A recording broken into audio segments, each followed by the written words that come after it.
It is Friday. It is Stash Wars Live. Mike the Six Layer chilling here with the band is back. We back, man. I'm here with Your Highness, Tony, the Signature King. What's up, my man? I'm glad to have made it on No King's Day. I can't wait to talk about this, dude. I can't wait to talk about that. And then we're with one of the guys that got one of the most complete collections in all the comicdom. Jason, the Southern Comic Geek. What's up, Jason? How you doing, brother? Man, doing great. I'm glad that I was actually sick before I went to Baltimore, so I didn't come back with the con crud. So that's good, man. Everybody's back in one piece. Everybody, as you guys trickle in to the chat, say what up to everyone. Please smash the like button. Subscribe to all three of our channels. That is the Signature King, Southern Comic Geek, and the Sig Slayer Station. Please be sure that you are subbed all the way up, and then hit that thumbs up. While we're at it, guys, we're about to have a jam-packed show. Just to show you guys real quick, we are doing a Baltimore Comic-Con Stash Wars. Yeah! Southern Comic Geek and the Signature King, man. I can't wait to get into that. So please buckle your seatbelts because we got two seasoned Baltimore Comic-Con veterans to talk about the show, the 2025 Baltimore Comic-Con. But before we dive into that, guys, we got to talk about the picks of the week, man. And we got a good little portion, a good little as we say, segment on the picks of the week. And we're going to start it off. Just a reminder, this is coming up very, very soon. But the Todd Father, this is for my cats in LA. If you're watching, so I know some cats is in Santa Monica or the Valley or whatever. This is in Pasadena tomorrow. Now dig this. Todd McFarlane's putting in a whole work shift, dude. A signing from 8 a.m. to 4 p.m. You guys, when do you guys see a fucking signing that long? 8 to 4? So that, you know what that tells me, guys? That tells me that you don't have to trip, dude. This is going to be a pretty cool signing. Like, it's not going to cap out, dude. Like, pretty much, it's one per person. It's $20. But if you show up, you'll get it, because there's no way in the world it's going to take 8 hours, to get your SIGs. So this is, if you ever wanted to meet Todd McFarlane, this is the best time to do it, Los Angeles. This is at P-Dot's Comics and Collectibles. Shout out to P-Dot out in Pasadena. This is tomorrow. We're live right now. So tomorrow, 8 a.m. Pacific to 12 p.m. 4 p.m. That's crazy. And so I'm just going to say the rules, and they're going to be real strict on them. So, no spot saving, no cutting. You'll get a ticket. You can't get no advance tickets, nothing like that. He's not going to do no sketches or remarks.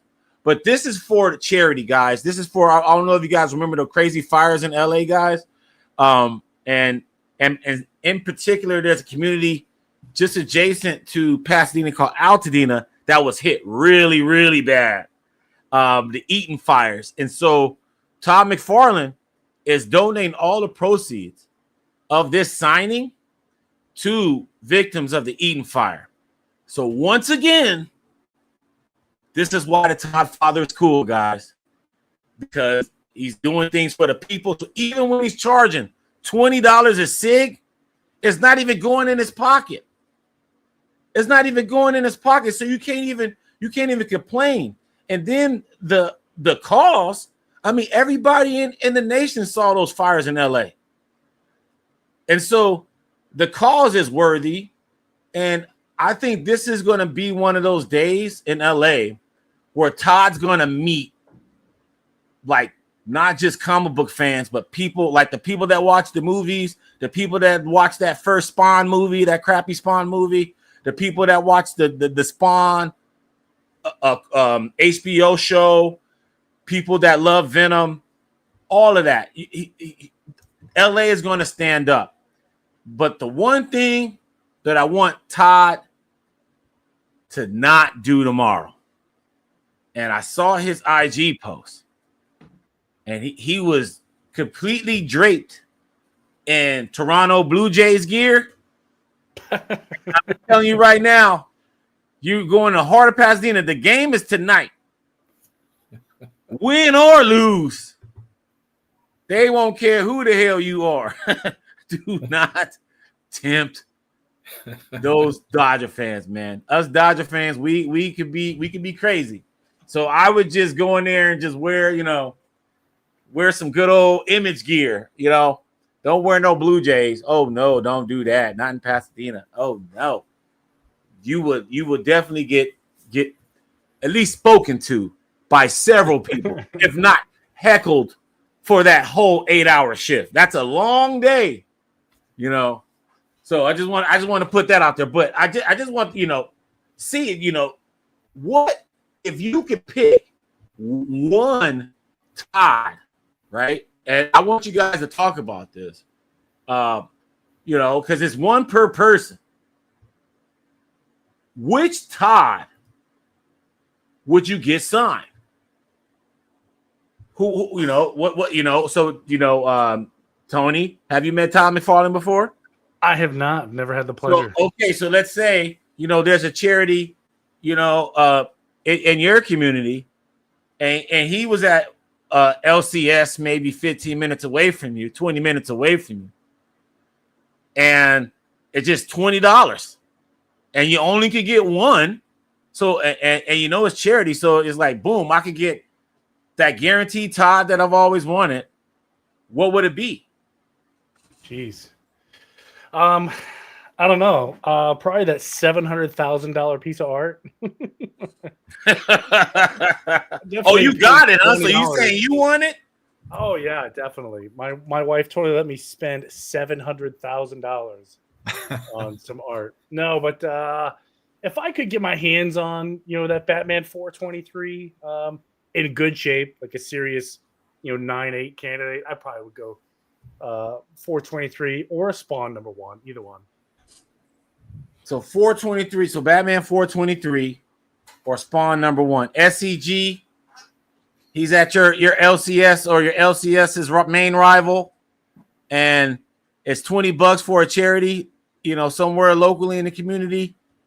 And you got, have you met Todd? I've never asked you that. I have not. No. So you would definitely do it. Yeah, for sure. And what would you bring? Because I know you got heat, but the only one, obviously you would tell all your kids to go, and you would give them all $20.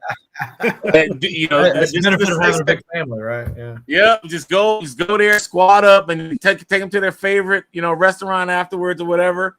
That's a good idea, actually. and then just give them all $20, and then you just line it up. I did that with Neil Adams when he was $10 a signature. That's why I have so many. He was at a local. It was his shop and it was local. And I just told all my homies that lived in the area that I grew up with, and I was like, hey man, let's kick it, man. Let's go to this cool little neat shop around here.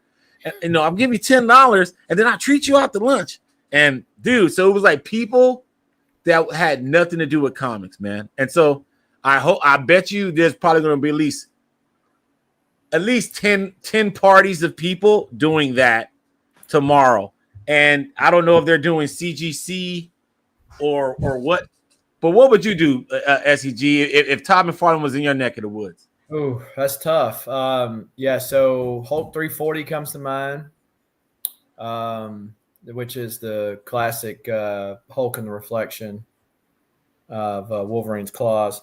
New Mutants 87, which he inked Rob Liefeld on first cover. Oh, yeah. First cover appearance of Cable.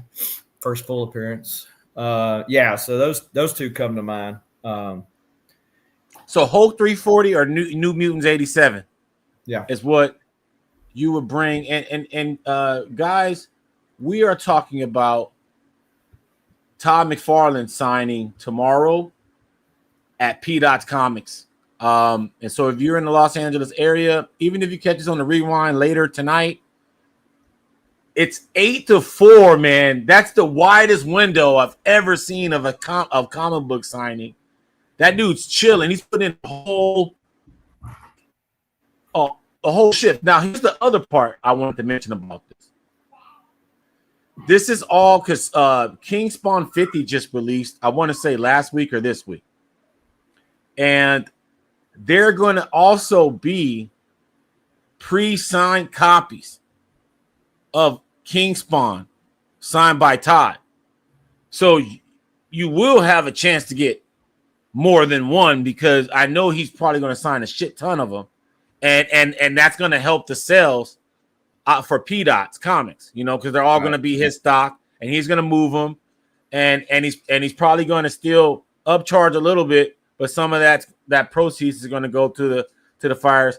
So just letting you know, guys, you probably have a chance if you're like the first batch of people.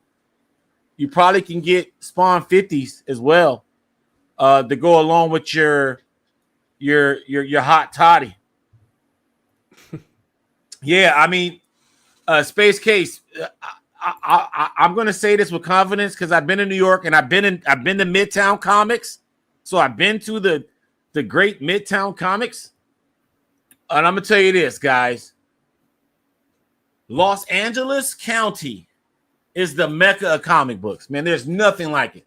There's like the city of Burbank, which is it's like a small ass town that's like maybe 5 square miles, not even that. Maybe I would say maybe 8 square miles.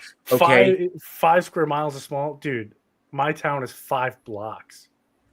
Yeah, I mean, but 5 blocks. But here's my point: in that 5 square miles, you got 4 comic shops. That's pretty good. You got 4 comic shops. That's crazy. Okay, and all of them. Neil Adams shop was one of them. It just closed down. And then you had another one that was near the Warner Brothers lot, and then you had another one that mostly focused on tabletop games, but they still had comics, and they had a lot of supplies. So I went there to get top loaders and long boxes and short boxes. So my point is, in the San Fernando Valley alone, there's probably like 15, and I'm not even talking about where Frankenstein is at or Golden Apple. Or I'm not even saying in Pasadena. There's 3. There's P-Dots, and then Collector's Paradise has one, and he owns 3 shops. So that's what I'm saying. It's like there's no place, guys. If you guys are into comic books, so on a Saturday, what me and my friends would do, like this is like every Saturday, we would go to a quadrant of LA and hang out and go shop diving. Dude, there's places in the boonies where like foods, like some of these guys that got Instagram accounts and stuff that everybody knows, they'll have a freaking storage bin where you can go over to their storage bin and just buy stuff straight from them. So when they're not doing claim sales, you can just go straight to them, and it's crazy, man. Like, so anyway, I digress. If you like, New York or Orlando and stuff like that, I would say even go to MegaCon. I mean, not MegaCon, WonderCon. WonderCon, that's in March, and it's right down the street from Disneyland. It's great. I got a hotel there. You can walk to Disneyland, and then you can walk to MegaCon, so you can if you were family, you could do the con for a day or so, and it's great. But what I would suggest, stay out there for a while. There's a lot of shops in that area that you can go to in Orange County. So that's what I mean. Like LA, if you're into comics, you want to go find the best comics, or there's even shops dedicated to just back issues. Shout out to Spiro's Heroes, where you could just go and randomly buy Golden Age books raw. Crazy. Anyway, went on a tangent. Hulk 340. New Mutants, what was it, 87? Yeah, 87. I'm not a Marvel guy. I know that's Deadpool, but I never knew the number. And then you said Cable, Tony, Batman 423, and what was the other one? Spawn. Or we could just get him to sign my poster here, my Spawn poster.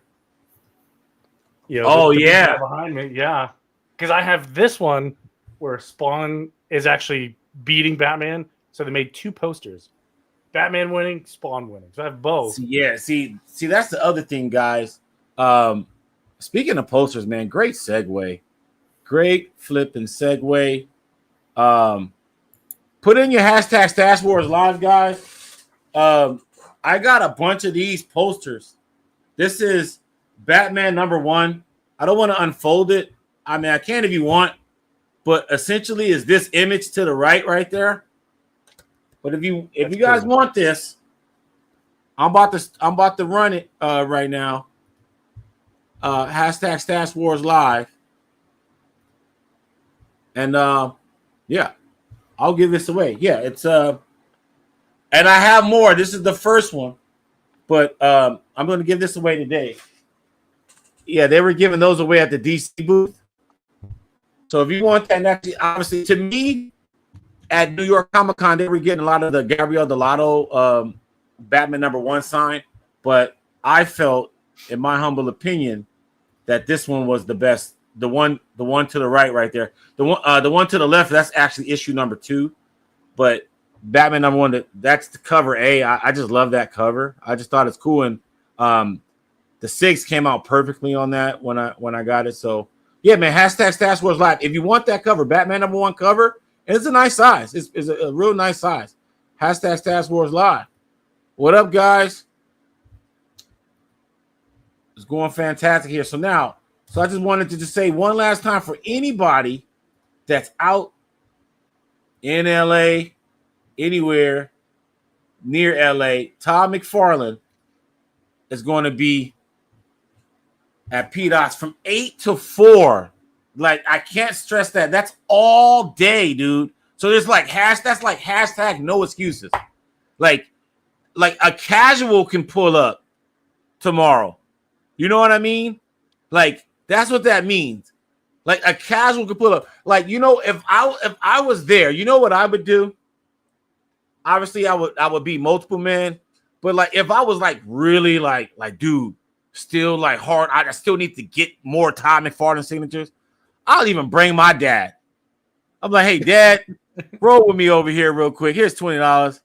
You know, those bringing someone who's not a comic person is actually a really good idea. Do you know why? Why? Because they're not going to talk to Todd McFarlane for 20 minutes about nothing. They're just going to be like, hey, thanks for signing. And they're going to leave. Yep. Keep it pushing. You sound like a true signature king. All right. On that note, guys, we are moving on to topic #2, man. And this is what we're here. This is what the thumbnail is. This is what I want to hear about. Both of you guys' impressions of Baltimore Comic Con. It's, I've only been there once, and it was my favorite show for 2024. How did 2025 fare, gentlemen? If I could give it a letter grade, A through F, I'd give it a B-. A B-. A B-. A B-. And I mean, that's still good, but they've had stronger shows. In terms of creators that were headlining it, I mean, Chris Claremont and Walt Simonson, they're there every single year. I've been going, this is my 10th year, but I've never missed a year except during COVID when nobody went. And they're there every year, and this year they made him seem like, hey, this is our cool headliner. Like, bro, they're there every year, man.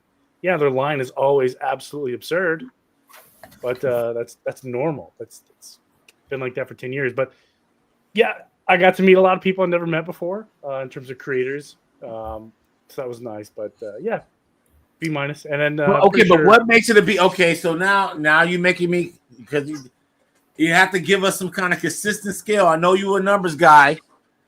Like what makes something an A+, right? And then that way we have a frame of reference on why it's a B-. So their big draw was, someone that I would probably never meet anyway, Brian K. Vaughan. Don't get me Okay. wrong, nice guy, very nice guy, but not like Jim Lee or Jeff Johns. You know what I mean? Next year they're gonna have Scott Snyder, so that'll be cool. But Brian K. Vaughan, he did a lot of stuff, but not a whole lot. So Yeah, he was the headliner. yeah, it was Brian K. Vaughan, Walt Simonson, Chris Claremont. That was their big draw. Oh, so But I see 2 out of Claremont 3 wasn't there. every year. Claremont wasn't there last year though.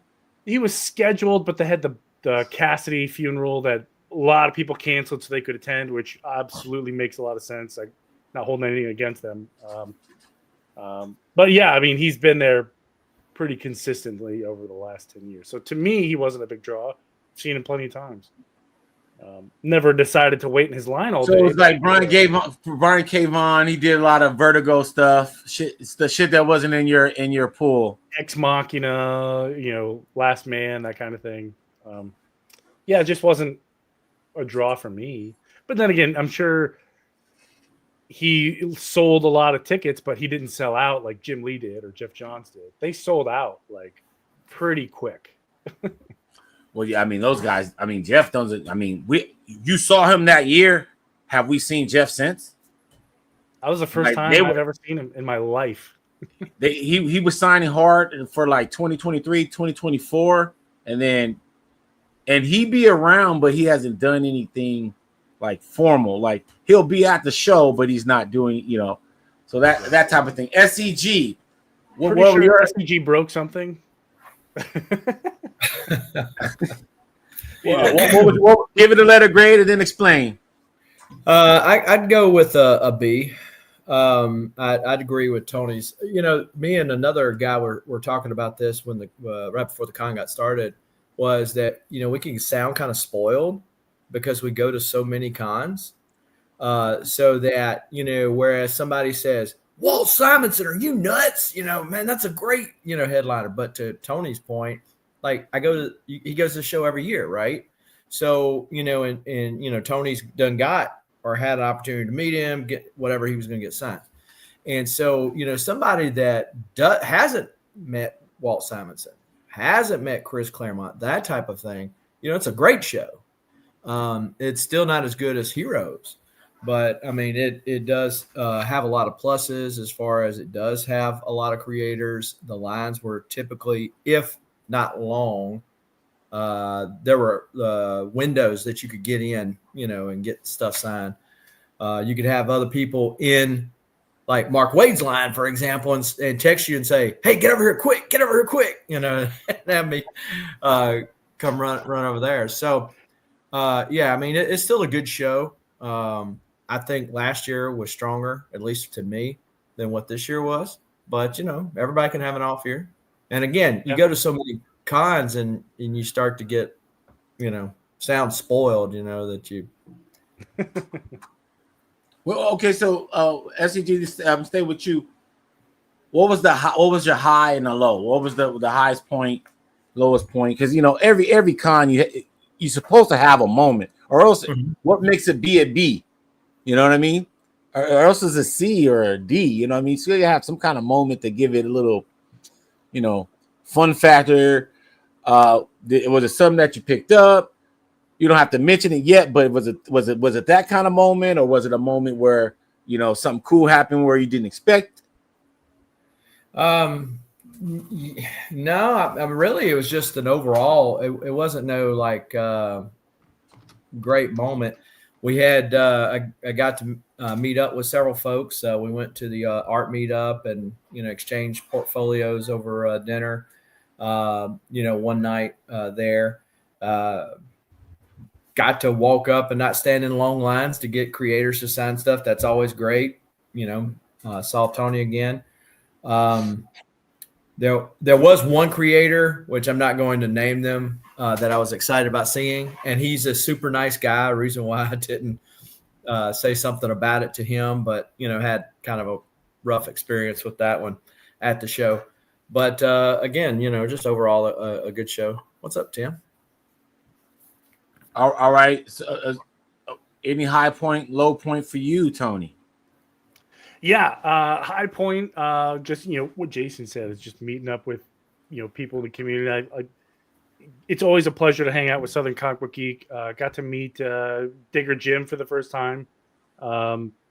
Great person in the community. Met with Batman statue collector. That was the first time I met him before. Super nice guy. That fool's David Finch sketch collection is like, dude. He showed me. Oh, that is insanity, man. That's not a cave. He lives inside of a museum, an art gallery. It was fun to see him.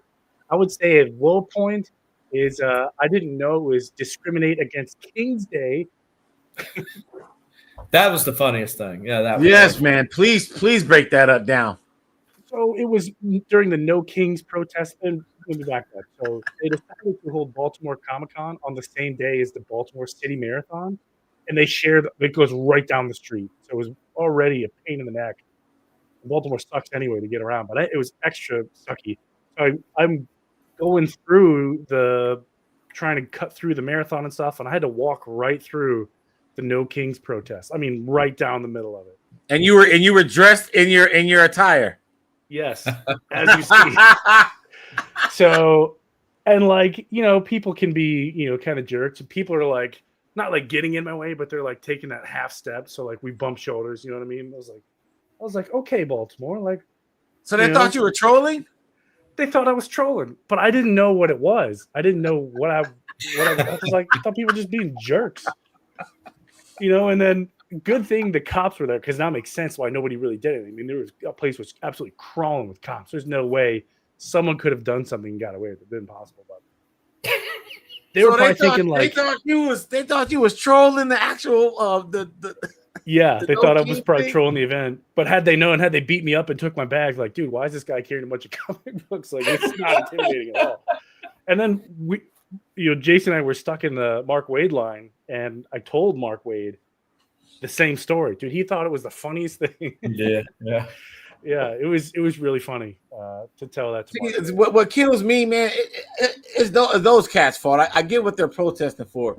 But they're ignorant of Signature Land, man. You're the king of Signature Land, dude. I mean, they should know royalty. You know, you're a real king. Like you're visiting Baltimore Comic-Con to see your royal subjects, you know, and they're giving you a hard time, man. I would feel crummy too, man. It's like, you know, heavy is the crown. And I was wondering why, like, as I got out and I'm crossing the street real quick, and like everyone is like staring at me. All the people saw me just come out of this No Kings protest. Like, oh, excuse me. I just got my little tote, like, nerd, getting ready to nerd out. And everyone's like, look at this guy. Like, I could, dude, the tension was so real. You could feel it. You could cut it with a knife. And it was so awkward. And now I know why. Man, that is the funniest thing, man. Like, it's funny now, but at the time, I was just like, oh, just being a jerk. Everyone was extra spicy. Well, I mean, dude, they were having wasn't they having those protests like in multiple places, right? Mm-hmm. So it wasn't city across America, yeah. Yeah, so I mean, like, that's funny. So they thought you were just there, like, okay, here I'm the counter protester, but I'm going to Comic-Con at the same time in a royal purple velvet blazer. Yeah, clearly I'm here to troll people in a velvet blazer and a purple crown. Like, come on, people. You know, I'd have been like, dude, you lower my grades, I kick your ass. Yeah, right. I was gonna throw down if they messed up my books. Like, I'll take a black eye or a bloody lip, but as soon as you touch my comic book box, it's wrong. Man, that is hilarious, dude. When you guys told me that, dude, I passed out, dude. This dude, the Signature King, is getting pressed at the No Kings protest. Dude, that is classic. That is classic, man. I think people don't understand like the poetry in that, man. Like that's a freaking comic strip right there, bro. That's a Mad Magazine comic strip right there. Like a little pinup. They're facing the street and they're holding their sign, and I'm coming up behind them, so I didn't see any signs. I thought they were part of the marathon, so I was like going around. Go, Timmy! Let's go! You can do it. That is hilarious, man. All right, dude. Like, I gotta talk. I could talk about that all day, and trust me, dude. I laughed till I got a headache, and then whatever some dude did a little video, that y'all sent in the chat, that had me on my ass. It was good. It was Yes. a good time. That was man. Okay, so all right, so you made it back in one piece, Tony. I mean, but come on, dude.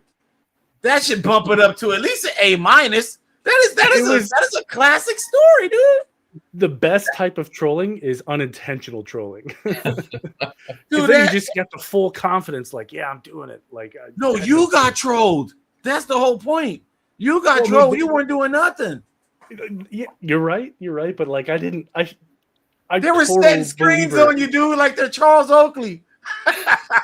They were like shoulder checking me and everything. I was like, this guy, like, what are you doing, man? I'm just trying to cross the street. This is, man, that's classic, man. That's like the time, like, okay, so when I got kicked out of Comic-Con one year for trying to get a Miller Sig, it was trying to get a Kevin Smith Sig, like in his prime, and then I was trying to like sneak backstage or whatever, and I got kicked out. But that was a classic ass. Like, dude, I can't say it was a B minus. I have to say it's like at least a A minus, because I got all the way there, and this fool Kevin Smith looked me dead in my eyes and saw me get ushered out. He was like, it was hilarious. But the year before, I did the same thing and got 2 Millers. So I was like, dude, all right, I'm gonna try it. But but my point is, some of those moments that are they come out, they seem like they're bad, now that you're home in one piece and hopefully with some cigs, and you got a video. I mean, this is a movie, man. This is a documentary. We need to talk about this, man. This is crazy. I have for Southern Comic Book Geek is total. What are your numbers for the con? How many total signatures did you end up with? Ooh, I didn't count them. You want? I didn't count them. Yeah, I'll go first. I went with 44 books. I got 43 signed. Okay, so that's 90 what percent? That's crazy. And the only reason I didn't get the last one because I'm a ding dong and it was tucked behind one of the boxes. I didn't even see it. So because it was it was going to be a Mark Waid book, and I got a ton of Mark Waid. Derek here is asking. So all right, so this is what we're going to do. We're going to start this portion right here, guys. For the cast that want to know what's up, what we about to get into. Bam! We about to start this Baltimore Comic-Con Stash War. Now we're going to alternate. I don't know how many did you bring, Tony? What was the total? 7, 5. We got 7. Okay, yeah. Like to me, there's no limit. This was all what you want to share, but we're gonna go one at a time because I want to be able to marinate.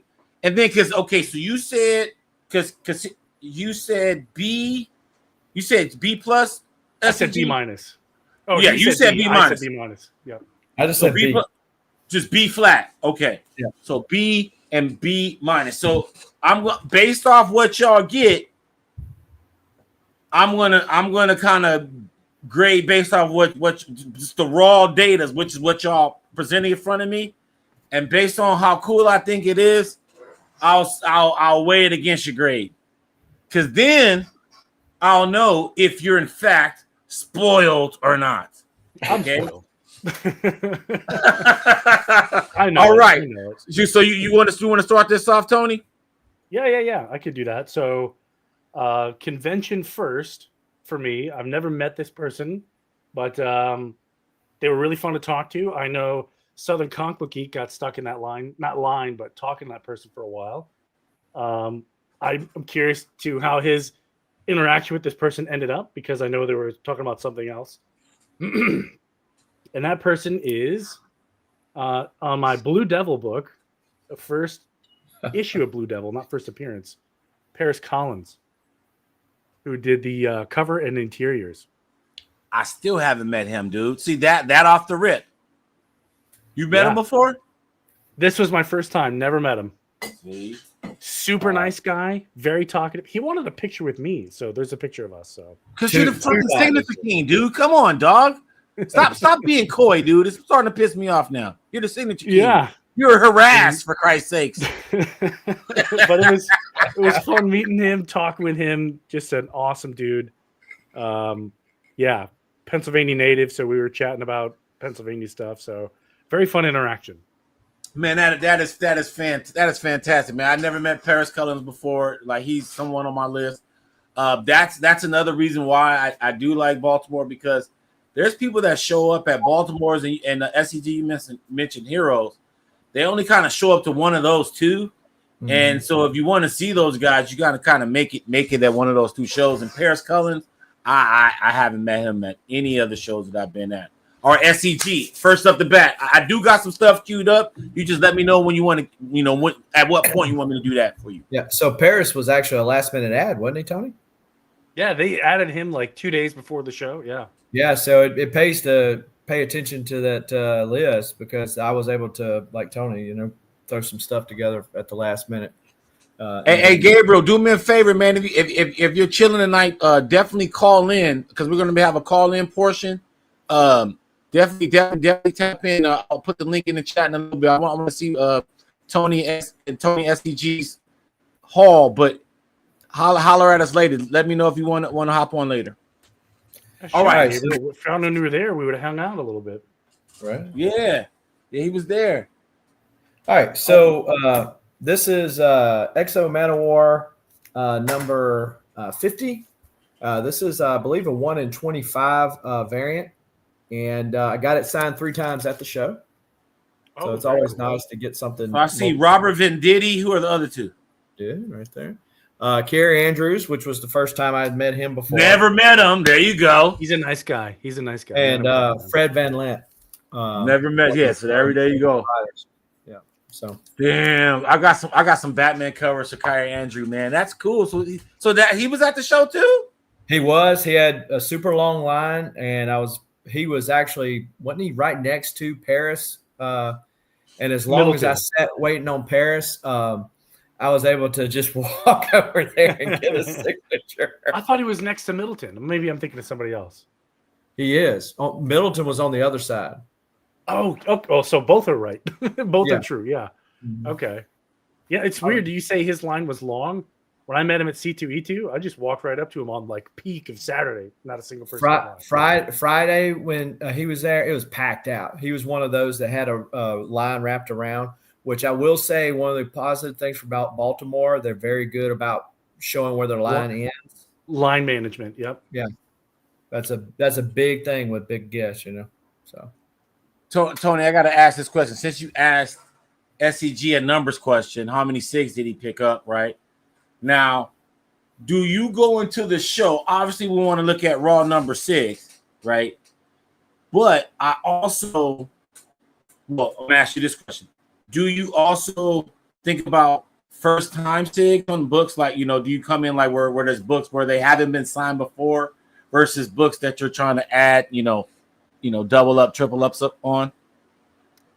Depends on the artist, but yeah, I do take that into consideration. But factors play into that, artist, the book, you know what I mean? But yeah, because yes, it does. Yeah, because it's signatures, right?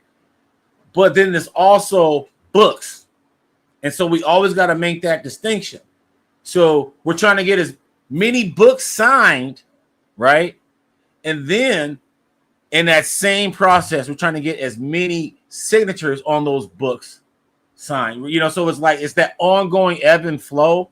And a good con to me is if I can get 2 SIGs or more for the first time on multiple books. You know what I mean? Like you just like SEG, you just had 3 books. 3 SIGs on that Exo Manowar. Like if I got like maybe 15, 20 books that are like that, that's a good show, man. Like, because that means a lot of people, you're feng shuiing with your pull list. You know what I mean? You're at the show, you're seeing a bunch of people, and you just bought these books recently, and they're like almost fully blessed by the time you leave the show. I think that's great.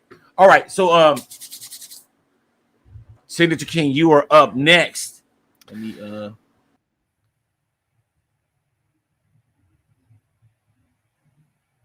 Tony. And our schedules just weren't ever aligning, and it's been bothering me for a couple of years now. hold on. Oh, I know what happened. Hold on. We didn't hear you. Add us all. I was like, dude, why was this just stuck on Tony? I mean, on Jason. Now, we stuck in you. Okay. What were you saying? They didn't hear you at all. Yeah, so I've been chasing this guy down for a while. I've met him before, but now he's crazy popular. Trying to get him to sign this book so I can finish it and be done with it. And literally, I think this was one of the last signatures I got on Saturday. But happy to have it on Forever Evil, David Finch. On the I was about to say somebody better have got some David Finch. Yeah. I got him in the graphic. David Finch. that's Okay, so Finch. was he still 10 bones? Give us an update on his price. Yeah, I think he was 10. No, he's 15. He's 15. He's 15? 15. Oh my God. He's still technically tier 1, but he's upper echelons of tier 1. Yeah, I had 15 $1 bills left, and I made a joke like, "Hey, I'm going to pay you in ones." He's like, "Please do. We need ones." And I was like, "Okay." Damn. So, but nice guy. Again, we were talking about I'm meeting David Finch at his booth, talking about stuff. None of it was comic book related, and we were only talking about The Office, the show. I don't know why.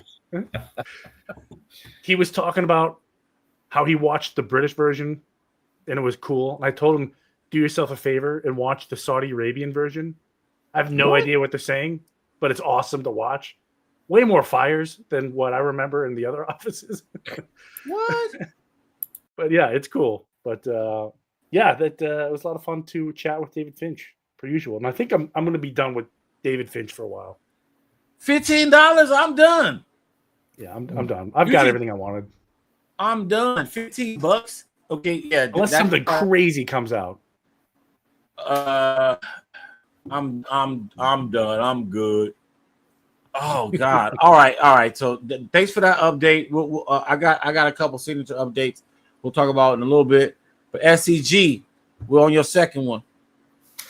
So I will say, in Baltimore's defense, that at least the ones that I was going for, there were a lot of freebies, and tier 1 signature prices, which was a very big plus for me. And to answer Tony's question, 53.6. Uh-oh. You can't win them all. Uh-oh. And yeah, there was some last minute game time decisions I had to punt. So, and so since I love this cover, and I want to beat Tony to it, just in case he decides he wants to show his. Okay. Last year I got Josh Middleton, Josh Middleton to sign this cover. So I got the inker to sign it. Oh, you have that too? Fuck. So Jose Marzan was on that book? Yeah. He did the inking on the interiors. I still want that fucking cover. Yeah, and Middleton signed it down here very much out of the way. Minimalist style. Yeah, I really do like that. Yeah. I never met him before, man. That's awesome, dude. That's freaking awesome, man.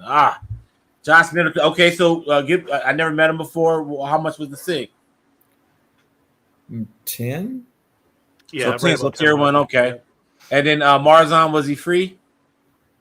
Oh, Middleton I got last year at Heroes. Okay. So, yeah, Marzan was 10. So Marzan was 10. Okay. Yeah, I haven't seen him in a hot sec. So yeah, all right. So now we're on round 3, right? Yep. All right, Tony, man, what's cracking? So since I got called out, I got to show the book, the same one, but I'm gonna up the ante and go with my foil. The Royal of Foil, Yeah. This isn't my number 3 book. I just feel like I had to show it. But I like the way that he. I like that. So I just gave him a freebie. Sig. Yeah, you did. Here's a freebie. Okay. Hey, man, hey, I like that, man. Synergy King got a flex. Yeah, right. But for my actual number 3, I'm going to go with Night Terror's Nightwing. It was already signed by cover artist Dustin Nagan, but I got to add Becky Cloonan and Michael Conrad. Both were free. I love Becky Awesome. Cloonan's signature. Yeah, she puts a little heart right up Yeah. there. Yeah. I never met Michael Conrad, though. This is my first time meeting him as well. I've met Becky once or twice, but there's never been a Michael Conrad. But Yeah, they're both really cool. I never met him before. We are talking about, for all the people that are joining in, please smash that like button, join the chat. We will have a call-in portion later on in the show. We are in the middle of round 3 of the Baltimore Comic-Con Hall, and I'm glad, Tony, you honored, David Finch. So I was like, dude, all right, who I want to put to represent the show? I'm gonna throw David Finch in, and I'm gonna hope somebody, one of the 2 of these cats, get at least 1 sig, so it'll justify the graphic. So thank you for getting that out the way early. Happy to help, David. Thank you. I did. All right, SCG, we on to you.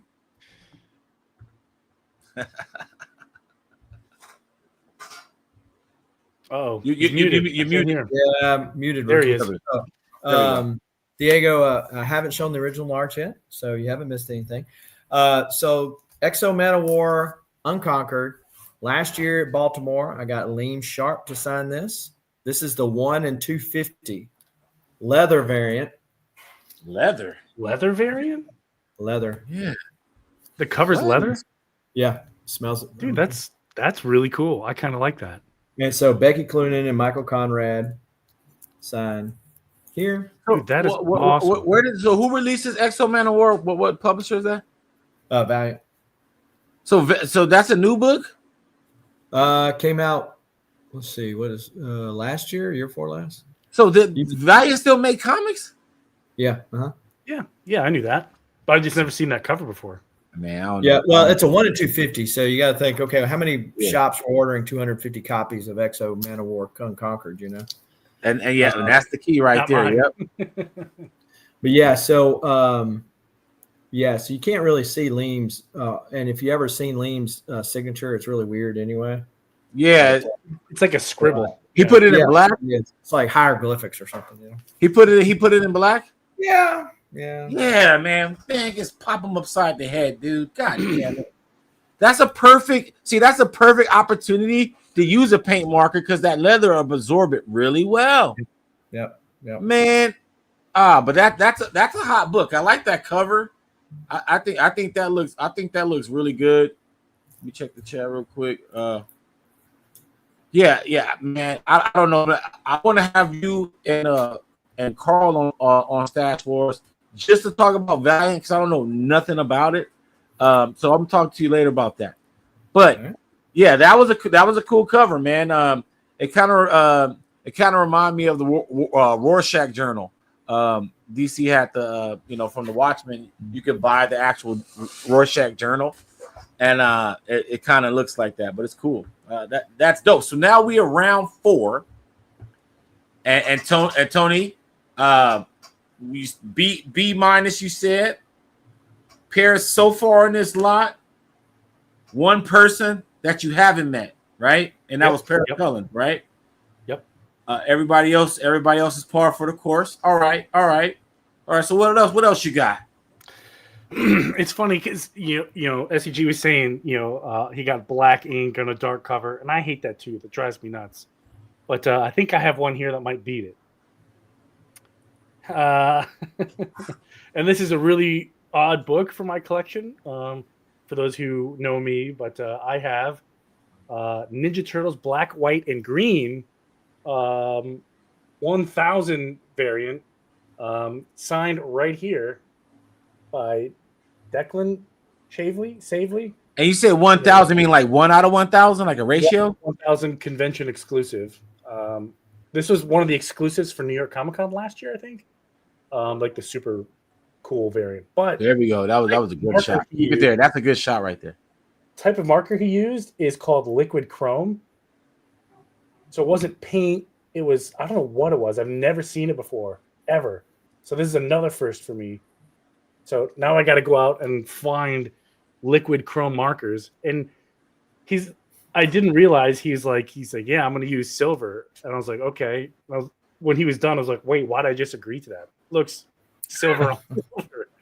You can't even really tell. You got to hit the right angle. You're like, okay, there it is. So, yeah. Okay, now I know you guys got your own channels. I don't know if you guys already did like a unpacking, did your highlights on your channel yet. But my question to both of you real quick, did you at least bring your favorite signature? And what I mean by that is it doesn't have to be your favorite book or key, but the way the SIG came out was the best. Did you at least is there at least an entry? I have one that got intrigue. It's in my honorable mentions, and that's why I brought it, because of the intrigue. Okay. And SCG was there when it was signed. He's standing right next to me. Oh, all right. So I'm curious about that. So SCG.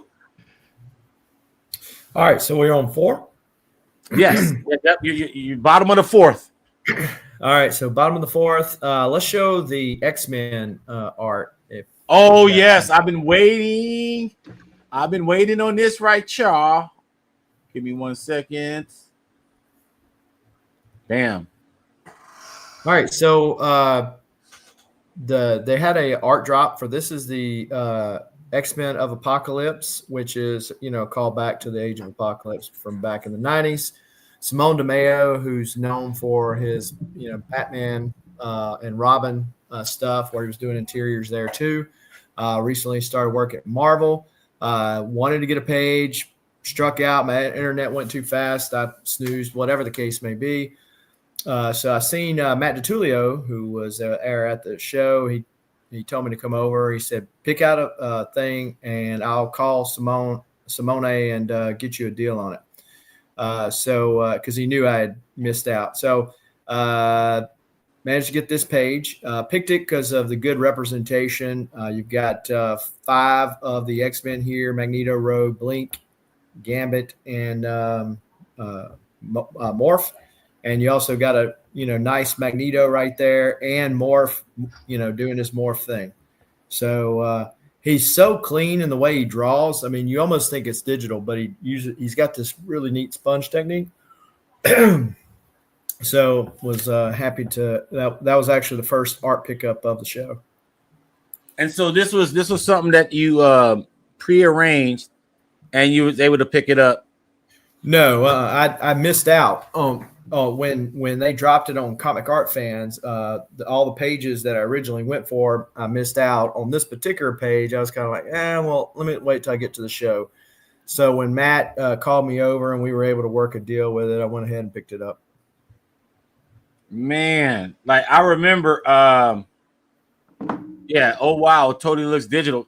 Man, a lot of his stuff. That's the appeal is that his line work is so clean, and he can make things like he's real good with motion, things that that are in motion.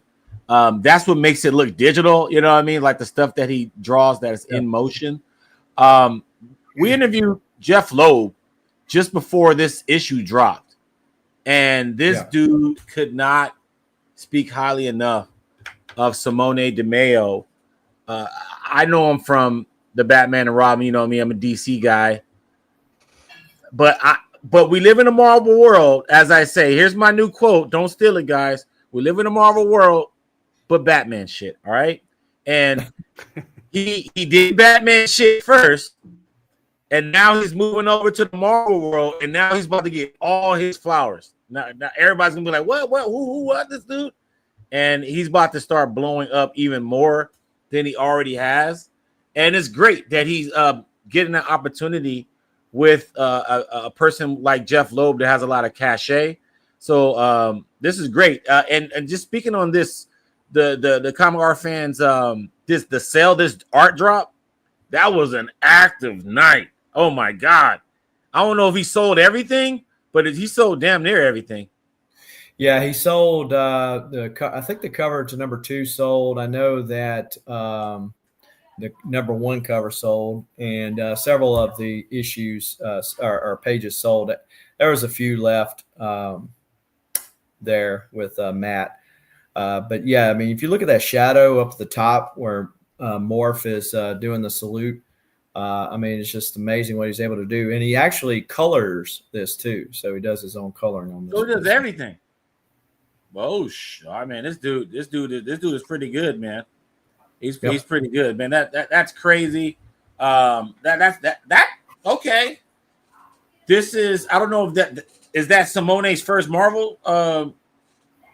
Did he start with Marvel or did he start with DC first? Started with DC. Okay. Before Marvel. Yeah, because he's been doing a Batman for a while. Yeah. So this has to be like his first, like, you know, Marvel interiors. One of his first, if not the first. And maybe the other one he did was just a cover. And then he done the interiors for these. So man, okay, so now we're at the top of the 5th main. And Tony the Signature King gave this this show, Baltimore Comic-Con 2025, in his royal opinion, his royal evaluation, his royal assessment, B-. And I'm still, you know, I'm waiting on that uppercut to be like, nah, this is a B+, nah, this is at least an A-. So here we are, Tony, your 5th pick. Okay, number 5. So first time I met this person, so that's always extra special when you meet someone you've enjoyed their art or their writing a lot for a while, and getting to meet them, especially when they live overseas. It's almost impossible to get them because usually those people go to like San Diego or New York. They don't come to Baltimore, which coincidentally is the reason they came to Baltimore, because New York Comic-Con was like the previous weekend, and it's right down the road. So I'm going to go with Joshua Middleton. There we go. Yeah, on the new Champions of Shazam. So, and you're a huge Shazam fan. Yep. So I was like, dude, I got to get him to sign the Mary Marvel variant cover. And it was really fun talking to him. Yeah, it turns out his family lives like 20 miles away from me. They're super close. Not Mike Hawthorne close, but still pretty close. Now you said Middleton was $10. $10. Yep, $10. Never met him, and so you got the Supergirl foil. I mean, a Batgirl foil, and now you just showed the Mary Marvel cover. So you got two Middletons in this lot. No. Technically, only one is part of it. Yeah, that was a clapback. You're right. I forgot about it. That was a clapback. All right, SDG. What's going on here? There we go. All right, so how about let's queuing up the Hulk one? Oh my God, guys! This right here. Is this the Hulk one? Is this the Hulk one that I like? Yeah. Yes. Awesome. Yes. Awesome. Yeah. This right here is crazy. This is crazy. So this is Brian Haberlin, who did some work for Spawn back in the day. But just beautiful watercolors. There's actually two. There's a Bruce Banner one, and there's this Hulk one. I picked up both of them. There's the Bruce Banner one. And so the Hulk one, and then he did these, what they call blink prints, which is the one that's colored to your right. And so they come with a 3D glasses. And so if you close one eye, you'll see Bruce, and then you open the other eye by itself, you'll see Hulk. So it gives the illusion of the transformation. So really neat. Didn't know how I was going to be able to convey that or let you see the transformation via the YouTube world. but just think about 3D comics from back in the day. We had a nice short conversation because he had a background with that and doing comics back in the 90s. And he's actually going to be at OAX this year. He's one of the featured artists there. And so, yeah, if you can pick up or you like watercolors, then certainly recommend picking up a piece by Brian. Okay, and was this the first time you met him? Yeah, the first time that I met him, I actually seen him on Comic Art Fans YouTube channel. Wasn't familiar with his work, and just some gorgeous stuff. If you go to the Comic Art Fans website and search for his name, you'll see a lot of great stuff. Some gorgeous, Fantastic Four renderings and so on and so forth. So. And these were pre-done? Yeah, he had already done them prior to the show, but he I know he was doing commissions at the show. And what's the size again? I think they're maybe 9. Well, it's not 8.5 by 11, maybe 9 by 12 or something. Oh, something okay. Like that. Yeah. So the 3D blink or wink print, as they call them, it's 11 by 17. And so he was selling those wink prints, like he had a bunch of those. Yeah, so he had wink prints of several of the pieces that he had pre-done for the show, and so it's like, hey, if I get the original art for it, will you give me a wink print for free? But so the wink prints were, I think, numbered to 40, and so they were limited numbers. That's cool. Awesome. I didn't know what that was. When I was looking at it, and then so I'm glad you gave it context. So like that's crazy. And then this is a fantastic Hope piece, man. That is great. That a watercolor, that's an excellent. And then the Bruce Banner one, I dig that. But this Hulk right here, oh my God, it's captivating. It's definitely captivating. So what do you do with a piece like that? It just goes into a portfolio and you don't look at it ever again? With color pieces, I feel bad putting them in portfolios. But see, that's the good thing about that being a smaller piece, because you can actually find better spots for it. That 11 by 17 in a frame is not going to fit, right? So, carbon dioxide is familiar with the spawn work. So there you go. Yeah. But, so I've got a Tony Moy, Christopher Reeve Superman that he done. And that's watercolor, and I'll put it over there by there. So this is your first time meeting Simone. You saw Demone too, right? No, Simone was not. He wasn't there. Yeah. Oh, he wasn't there. First time I Okay. meet Andrews. First time I meet Paris Cullens, Becky Cloonan, all them. Okay. All right. So but so far, and what you've shown Kyer. You haven't met him. Nope. And then you gave the Paris Cullens, and I thought that wasn't that Tony did it. He showed Paris Cullens, but yeah, and I actually got something signed by Paris as well. Okay. Yeah, so that was my first time meeting him also. All right, so Kyer, Brian Aberlin, and then that Cullens is going to be in your pick'ems too. Yeah, it might be okay. All right, I'm taking down notes right now, man. So I'm still evaluating your evaluations. All right, so now we're on 6. Yeah, so these two people that signed this book, never met them before. And coincidentally, their booths were right next to each other. So that made it pretty easy. And both of them were fairly easy in terms of the line. So here we have the 1 in 25 Arkham City Order of the World, signed by writer Danny Waters and signed by artist Danny Strips. So 2 Dannys. One's Danny, the other one is Dani. Man, I'd never that's pretty seen cool. that book, and I never heard of that title. So tell me about everything. Jesus. Yeah, so this came out fairly recently, within the last year or two. Both of them are from overseas, and they were at New York. So they got invited to Baltimore. They're like, why not? I'm in town. And who I got who did lucky. what on the book? Top one is Dan Waters. He wrote, Mhm. and the bottom is Danny Strips. She's the artist on the interiors.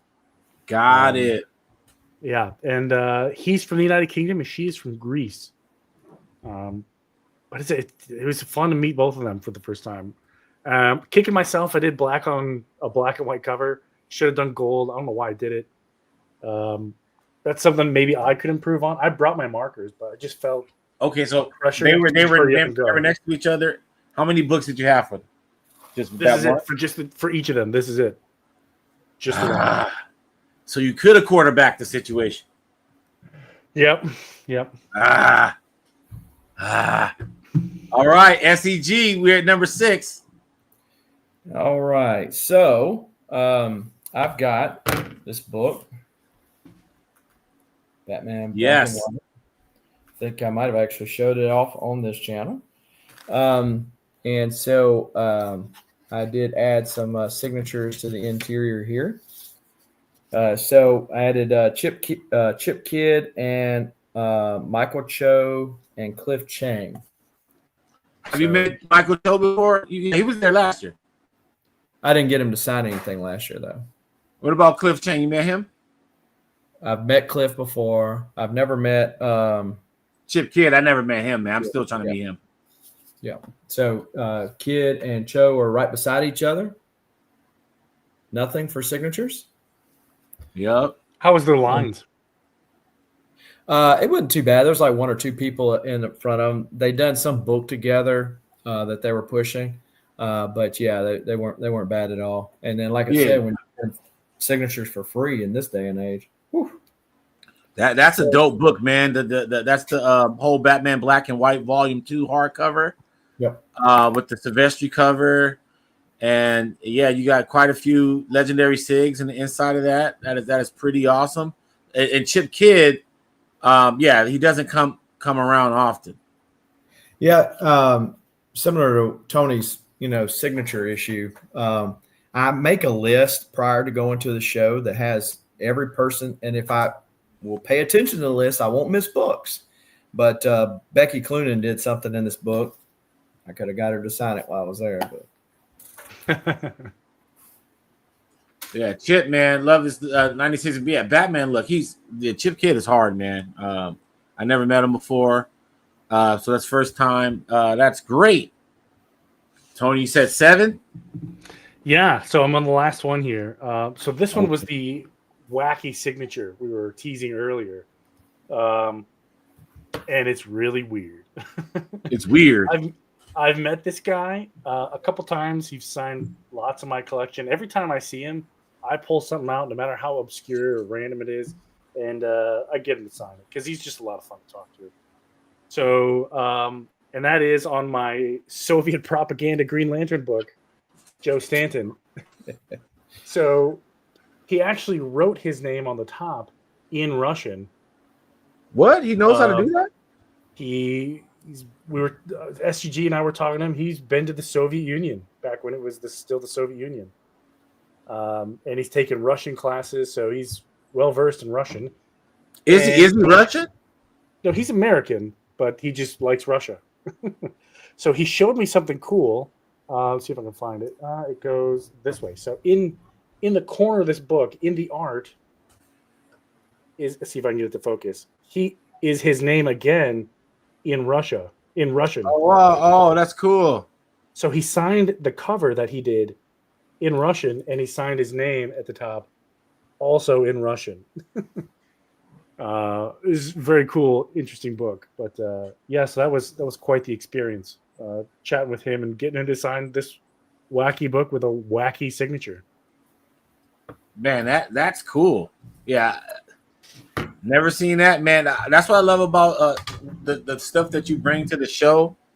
We're both diehard DC fans, But the stuff a lot of times that you show, I'm like, dude, never seen that, never seen that, never seen that. Like most of the stuff, with the exception of the like the Paris Cullen stuff, like I've seen that before. But a lot of your modern stuff that you've shown, I haven't seen before. Which I mean, obviously the Mary Marvel, I've seen that one. But yeah, most of your list, man. So I like that, man. You crafty with it, man. SCG. So he just hit you with his final death blow. What you got, man? What you got? So I visited multiple times the Bad Idea booth, which if we're talking, which is always a good idea. Well, not if you're trying to save money. So, I was able to pick up several things. This one is one of the ones I brought tonight. Robert Venditti signed it for me. This is a New York Comic Con exclusive for their new book that's coming out called Ordained, and it's got enamel on there. Now, this is a callback to a show that was an interview that was done on this channel regarding. Did you not do a show with Dinesh? With Dinesh, with Dinesh and David. Yep. Yeah. So, and did y'all talk about the stake through the CGC? Exactly. Yep. All right. So the same guy that did that for them is the same guy that it's like some kind of resin that they put on the fist. The blood is. That's crazy. And so it's a New York Comic Con limited. Got Robert to sign it up here. It's a sick cover too. Yeah. A priest with bloody knuckles. That's pretty cool. Okay. All right. So I need to. Oh, what's that there, man? What are you showing us, Tony? This is my whole stash from Baltimore. So that's the whole. Oh man, I love that. I need to see. Cause I'm still calculating, guys. I need to see rapid fire. Mm-hmm. So go through your whole lot, and one at a time. So who wants to go first to go through their whole lot? SCG wants to go first because I just put my books away by accident. So I got to dig them back out. Give me a second. All right, SCG. Let me know when you're ready. We ready? All right, cool. Blow you up again. Bam. All right, so we got the epoxy blood variant there. We got when I mean rapid fire, like keep it up for like 10 seconds. So people. Oh, you're saying rapid? What's rapid? I mean, but, So yeah, I mean, it's funny that you're pointing this out that okay, you never seen this person, you never seen this person, you never seen this person. Yes. I think it goes back to the spoiled thing I was saying earlier. Because again, met a lot of folks for the first time, got a lot of cool SIGs, and a lot of them were free, which was even better. So that's the best. That's the best right there, man. All right, so got the rapid fire. Oh no, not yet. And then we forgot about Bam. Yeah. Can't forget about this shit right here. I just need an excuse to see this again. This is cool. This is awesome, man. And then you got a Simone De Mayo. You got some Italian art. You getting Italian imported art in Baltimore, like you Bruce Wayne or something. Yep. So it was a good show. Or ended up being a good show. Was there Friday and Saturday. So. And so what? Okay, so I gotta ask. I'm cycling through these. Mm-hmm. So you showed us. You picked. Some of your top crop. Mm-hmm. What was the highlight? What's the number one get of the pickups of everything? Yep. Oh yeah. Well, I mean, I got to see a lot of great art. As far as art goes, that Hulk is probably it. Even more so than the page. Yeah. Well, but because you have the interaction, like Simone was not there, so it's not like right. how'd you do this, or what were you thinking here? That kind of thing. So whereas Brian was, so so there's that. But yeah, I mean, just the interactions with the various artists who not only let you come up there and sign things for free or tier 1 prices. They weren't trying to gouge you, except for Neil Adams's table. But yeah. Yeah. Did you stop and look at the art there? I stopped and looked, but I didn't feel like taking a second mortgage out of my home. Yeah. Pretty. All right. So Tony, you got yours. Like I said, rapid fire meaning, you got time. You got time to go. You got time to go through them. I'm just saying, we were doing one at a time. Now you can just do them all in succession now. Is what I should say. Sure. But at your own natural speed. Yeah. How does Baltimore compare to Heroes Con? So that's a SEG question. Yeah, Heroes is still better. I've never been. Why? Because they have, or the last 2 years have had more creators. I took 53 signatures. I did way more than that at Heroes.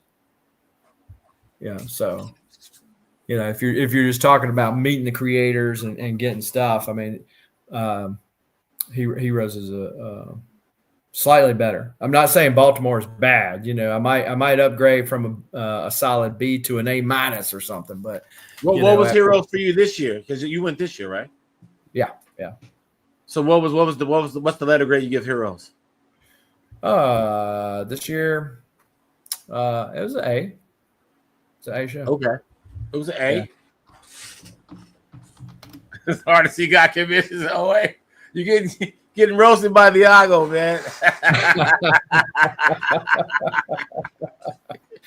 That's funny. All right, Tony, let's rock it.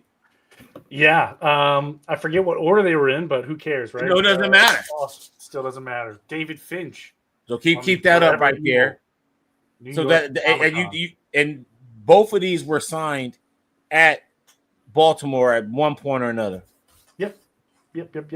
That's cool.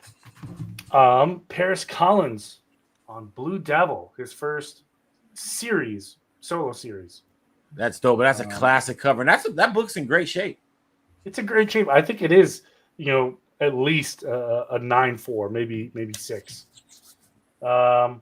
Joshua Middleton, new champions of Shazam.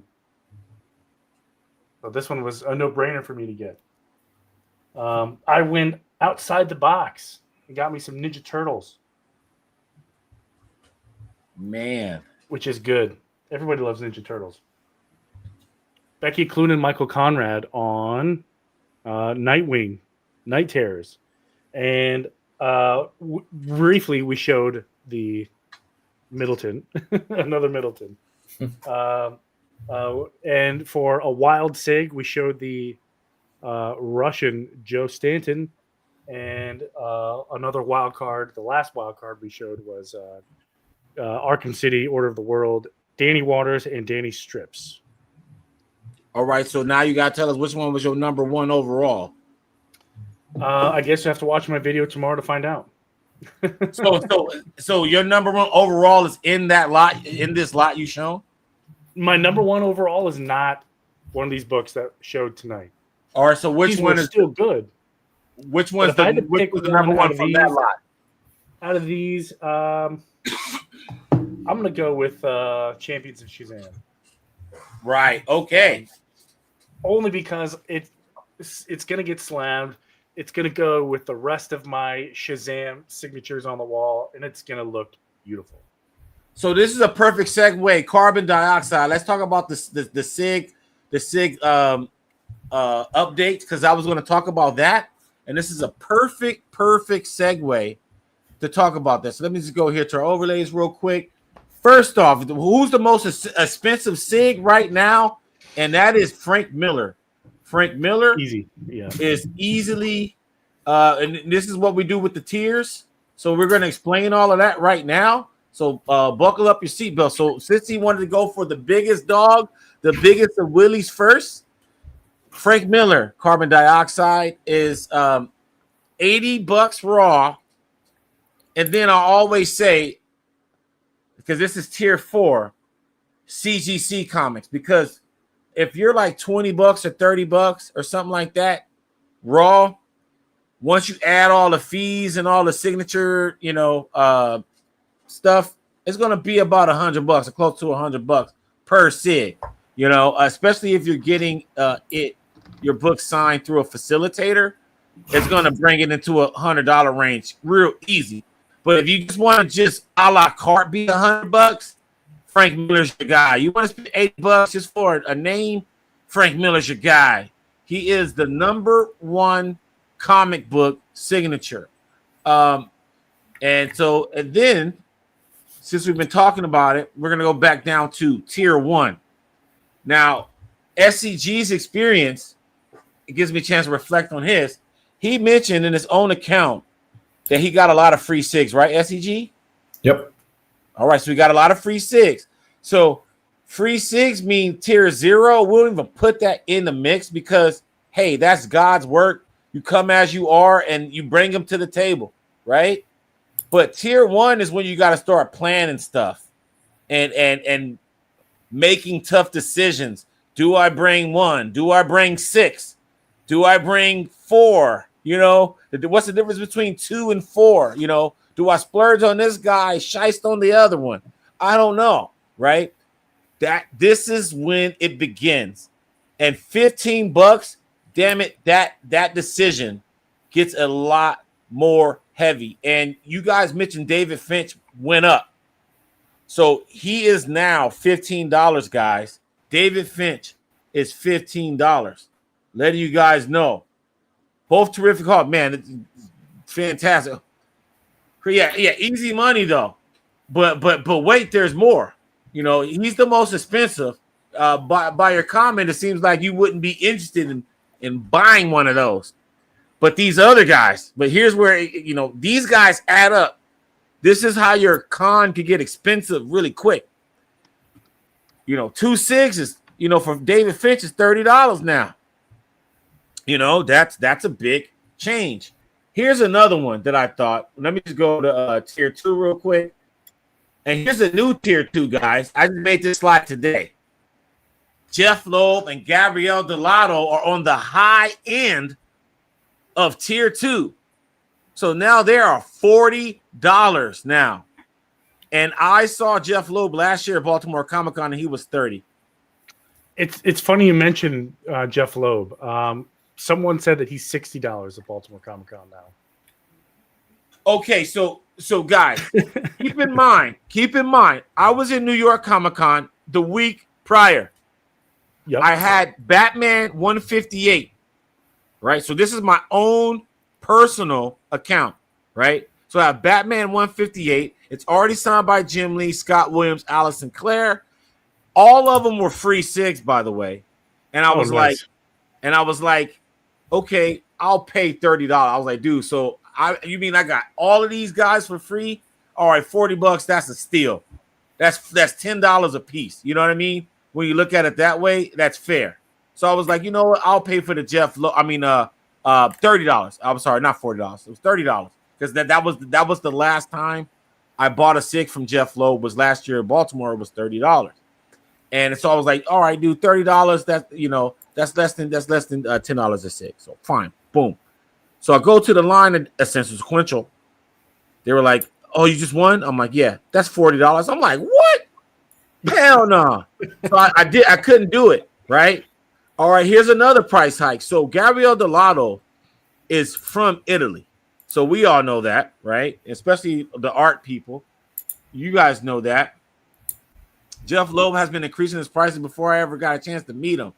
And he's crying. The Claw, I am sorry, man. Shout out to the Claw, man. You know what? Not to go on a tangent, but I do feel for the younger generation because people like Jeff Loeb, they're in the mix right now. You just bought a Jeff Loeb page at Baltimore SCG, right? Right. And so he's very much in the mix right now with Hush 2, last Halloween, and now he's back on Marvel, and I think he's going to do another story. And so he was $30 last year. Now he's $40, and then you guys are telling me a week later he went up another 20. Now you're telling me Jeff Loeb is $60? That Yeah, will okay. Out of my price range. Is that $60? Is that $60 raw though? Yeah. Okay. Because we definitely got to make that distinction. That's crazy. Can these people just go to? I mean, they will. I'm telling you, the Claw. They're gonna go to MegaCon. Do a lot of these people come to MegaCon? Gabriel Delato was in MegaCon this year, and my point with I saw him 40 at Baltimore. Hey, Gabriel, you talking about Jeff Loeb? Oh, maybe he's 40. Yeah, maybe. I mean, I didn't. 40. That's what I'm saying. He was like he was in New York Comic Con. I saw him. I didn't pay this time though. I think 60 was for certain signatures, like the Red Hulk book cost more than the other ones did. Yeah, there you go. Because, like I said, he was in New York a week before that, and he was $40, and I said hell no, and so I would have flipped if he was charged Baltimore, but he's 40, so okay, he's 40, and then here's the other thing, guys. I'm glad you brought that up. So you mentioned Red Hulk, right? And that being a specific book where Jeff Loeb charges more than its normal price, right? Right. Let me go back a second to Scott Snyder here, who's $10. You know what I found out in New York? Tech 880, $60. Jock,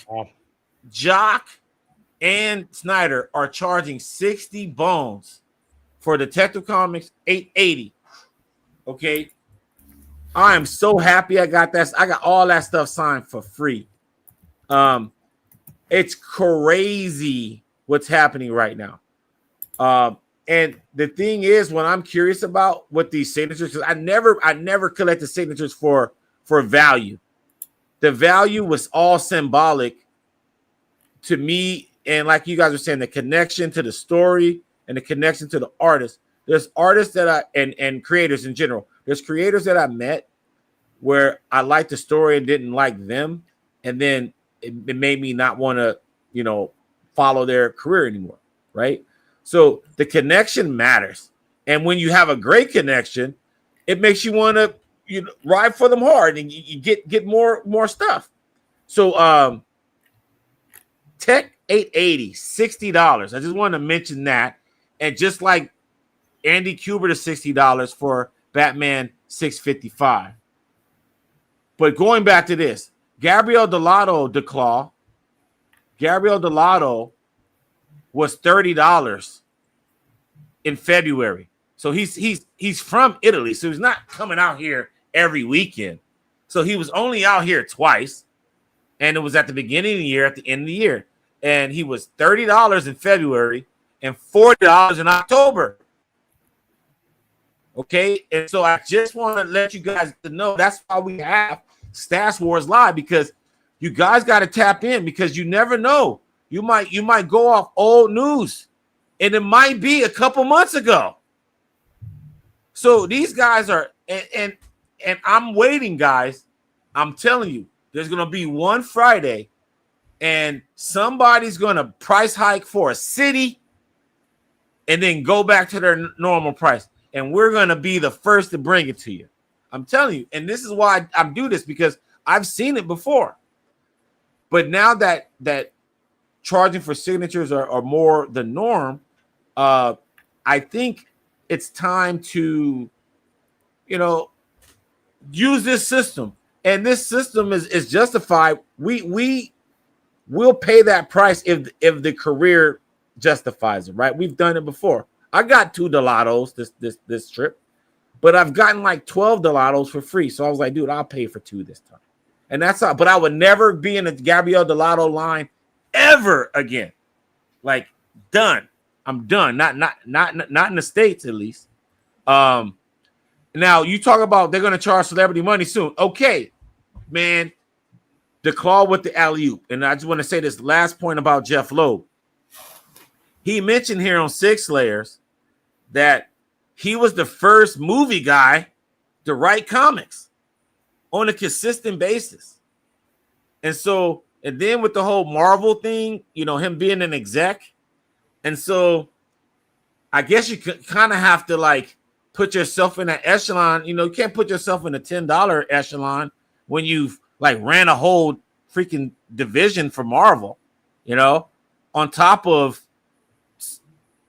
the best-selling Batman story probably ever. I think Hush, would you guys agree that the original Hush is probably the most selling Batman story ever?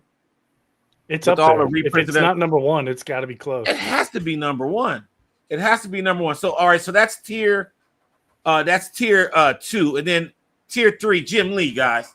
So this spot right here, this is where people get, this is where you lose people.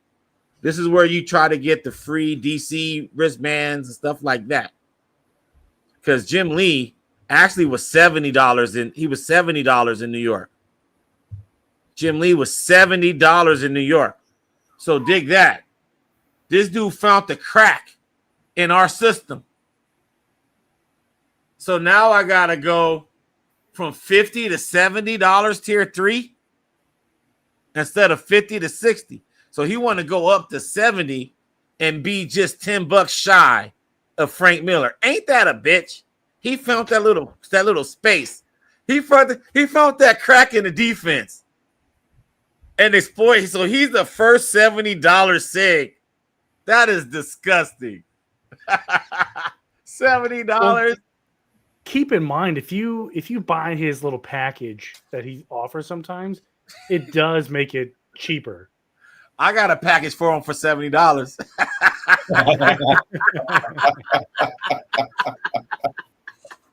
Man, so that was like I know we're talking about Baltimore and stuff, but I wanted to compare notes with the signature prices. No, Quesada is not 80. He's 40. Quesada's 40. And I was at his booth. I know his dealer. Here we go. Quesada, boom. It's funny that you asked him. It's not like I have like every artist, but you asked the perfect question. Yeah, Quesada's $40, and he was $40 2 weeks ago. At New York Comic Con. Was Quesada at Baltimore? No, I don't think so. Yeah. So his last appearance was New York, and he was $40. So there we go. Quesada's not $40. I'm sorry. You guys agree? Disagree? Depends. I would say it depends on when getting signed. Oh, okay. So all right. So hold on. Carbon dioxide. I'm loving your energy right now because you brought up Todd McFarlane, and guess what? That was the first topic of the day. Todd McFarlane is $20 tomorrow for charity. Okay, so if you're in the Los Angeles area, he's going to be in Pasadena. Finch was 15. Yeah, that's some bullshit. I don't like that. But yep. Todd is 20 for charity tomorrow. 1 per person in Pasadena. So if you're watching and you're in the Los Angeles area, he's going to be signing for 8 to 4. Dude, so that means anybody can pull up, dude. That's a gross amount of time. And it's only 1 per person, unless everybody in Los Angeles is going to pull up at P-Dots, which I don't know, man. Shout out to Mark, the Honorable Villain. He's going to be there, the boots on the ground, to let us know the enormity of this crowd. I'm curious. It's going to be a long line, but how long? Like all the way to the mountain long? Because P-Dot's right at the base of a hill. So that line, if it's as long as I think, is either going to wrap around the corner or going to keep going up the street to the base of the hill. That will be wild. So Todd McFarlane is $20, and this is for charity, victims of the Eaton fires. Otherwise, gentlemen, we have not even brought up Todd McFarlane in the tier system now, have we? He's a an interesting character where he falls in because you can catch him at these charity events for $20. You know what I mean? But then again, you can go catch him in New York Comic Con and pay even more than that. So he's weird. I don't know where to place him. He is. I'm gonna tell you, Todd McFarlane is one of the. Hold on, what the hell's going on here? Todd McFarlane is one of the most to be reasonable guys in all of comics. Does a lot of free SIGs, but they're hard to get. Gabriel Dodd just answered it right there. Todd McFarlane is free, guys. He is free most of the time. Here's the thing. Todd McFarlane doesn't show up to most conventions, right? Like neither one of you have you guys been at a show where Todd McFarlane was at? Nope. You see what I'm saying? So it's not like he's around a lot. You have to go to a lot of, you got to go to the New Yorks, This is where I saw him a couple weeks ago. You got to go to New York's, the San Diego's. Sometimes he'll go to like a Canadian Fan Expo. Let me see, where else has he been? Oh, he's been to WonderCon. So that's what I'm saying. He lives in LA now. So if you go to WonderCon, he's probably going to be there. Yeah, the raffle is impossible. He's way too much. Jim Lee has poker debts to pay. This is the comment of the night. This is hilarious. Yeah, Todd was at MegaCon this year. Yeah, I think I have MegaCon footage here. I don't know. I think I do. But yeah, Todd, he's yes. All right, so you ready to call? All right, so Gabe, give me 2 minutes. And I definitely, you guys want to see what he got at Baltimore, guys? Yeah. Pastor Batman. Sure. Heck yeah. Perfect.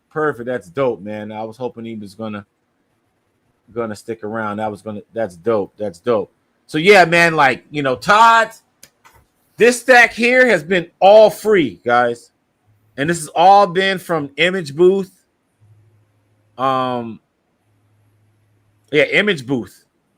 Been at the Image Booth to San Diego Comic-Con for years.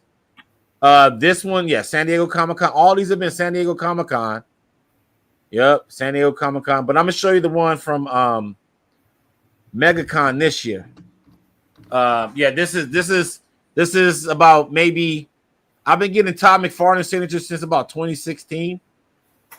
So yeah, this one here I got at MegaCon. That's MegaCon this year, and then the rest of these have been just all throughout the years. San Diego.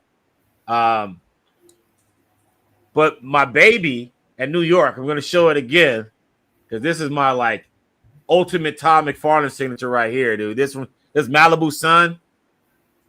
His son, I don't know his name, but his handle is Top McFarlane Signatures. If you ever see that handle, that's Todd McFarlane's son. It's an eBay account too and an IG account, McFarlane Signatures. That's his son. He said he's never seen this remark before on a Malibu Sun. So this is a one of a kind, and this is absolutely free. And so, that's dope. So anyway, let's go here. And I'm gonna put this in the chat, man. Let me put this in the chat right now. Just copy. Yeah, man. I want to see what Gabriel got, man. I want to see. There we go. It's in the chat. And yes, let us know if y'all want to join, man. Let us know.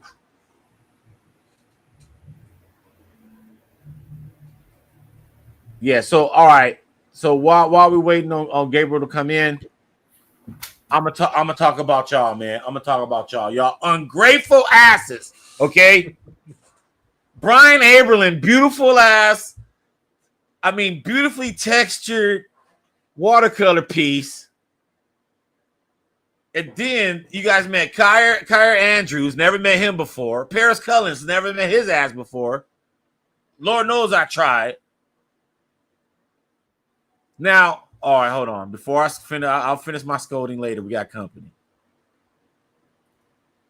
There we go. What's up, man? Hey guys, how's it going? Doing great.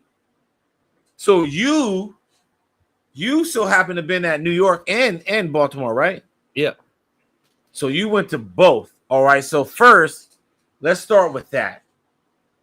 Which one? Oh, give New York a letter grade and give Baltimore a letter grade. That's a hard one. I like the city of New York a lot better. I hear But I that. like the town of Baltimore a lot better. A lot more artists, a lot more access to artists, I'd say. I could just tell the difference. Like at Baltimore Comic Con, I could hear the ringing in my ears from the week before because it's so quiet at Baltimore. You don't have all the crowds and everything. But I don't know. I like the international artists that come to New York, but I like the access to the artists in Baltimore. So New York, what you giving it like a B, and Baltimore A? Probably, yeah. Okay. Yeah. All right. So we got two guys over here. The guys to our right of the screen, B- and B. And then we got Gabriel here, Baltimore. And that was your first New York, right? That was my first New York. I thought New York, like that's now me. I didn't like the city of New York. I didn't like where I was at. I didn't like, even though I was right there.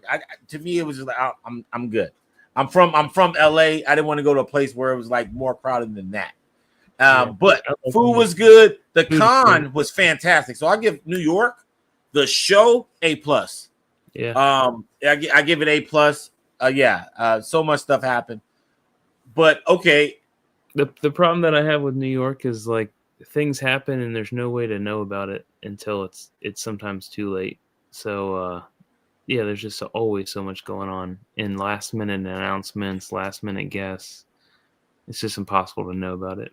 That's why, and this is what I said last week. San Diego Comic-Con is the worst at what you just mentioned. They're the worst. They'll have people, they'll have dude, San Diego will have as many creators as heroes, but they'll only announce like a fourth of them. So you're like, it's ain't nobody here, man, it's dead. And then you're like, you're at Arthur Adams' line. You see what's his name, Brian King, or the dude. I was next to the artist from Arkham Asylum. I was like, dude, was it Dave McKean or something like that? I forgot his name. But I was so pissed he wasn't there. One year, Bruce Timm had a table. He wasn't announced. Another year, Brian Michael Bendis was there. Judd Winnick. I mean, I could go on and on and on where they were not announced. Todd Klein was there this year. So, like, San Diego, difficulty level is like, I wouldn't say it's at a 10, but it's like at a 9. Whereas I thought New York, because like, dude, I did Thursday on hard mode and got everything, and I batted 100. I was like, whoa, that's never happened. I got in line. I was in line at like 7:30. I was telling them in San Diego, I'm sorry, I left my hotel at 7:30. In San Diego, whatever you're trying to get, if you're trying to get it with success, you're leaving your hotel at 6. You know what I mean? Like, you're leaving your hotel at 6. You want to be there as close to 7 as possible.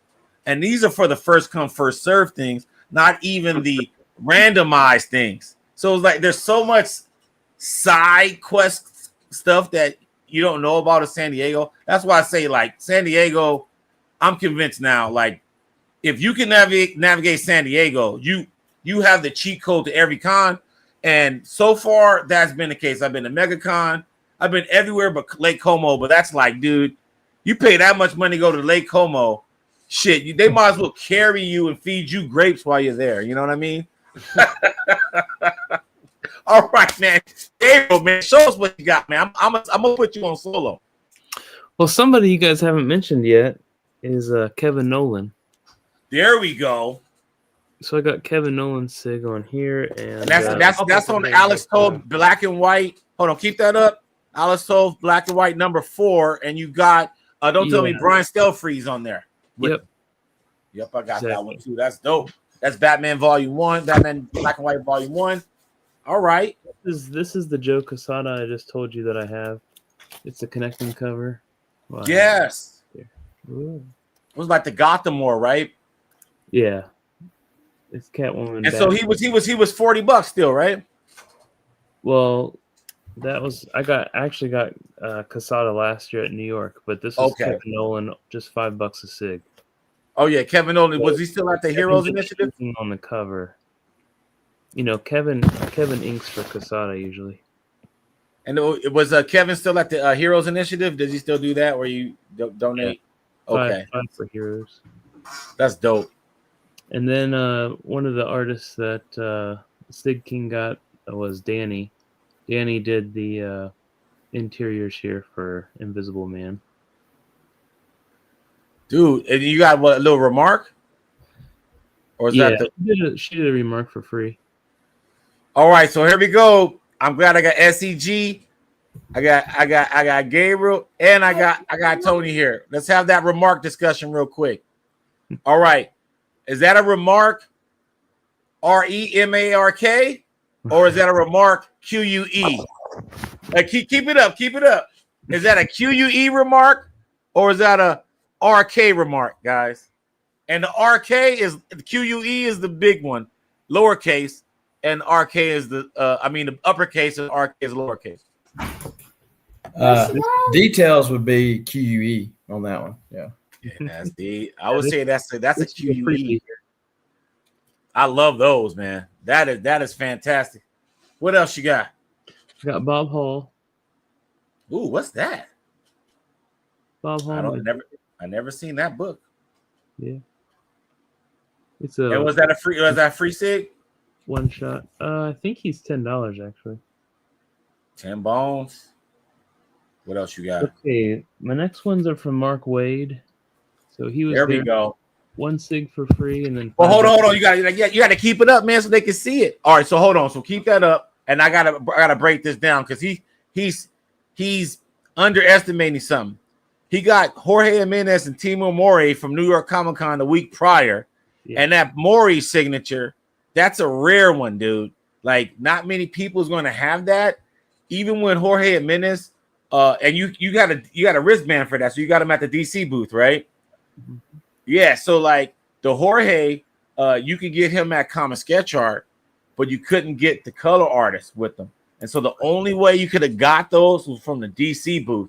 And that triple sign, that's pretty good, man. Not too many people is going to have that book triple sign like that. Well, this is going to be easy to get more SIGs on because I see Chrissy Zulo, everywhere. She's always around. And Dan Slott was actually supposed to be at New York, but he backed out. So Black Spiders, what up?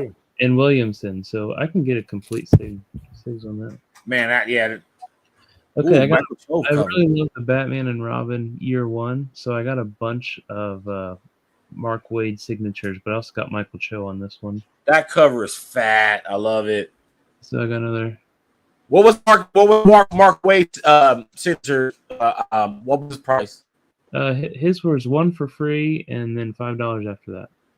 Excellent. So he is lower than tier 1. So he's tier 0, Mark Wade. And we got to give Mark Wade a round of applause. I'm sorry, man. I got to give him a round of applause. Mark Wade, because he's on the resurgence.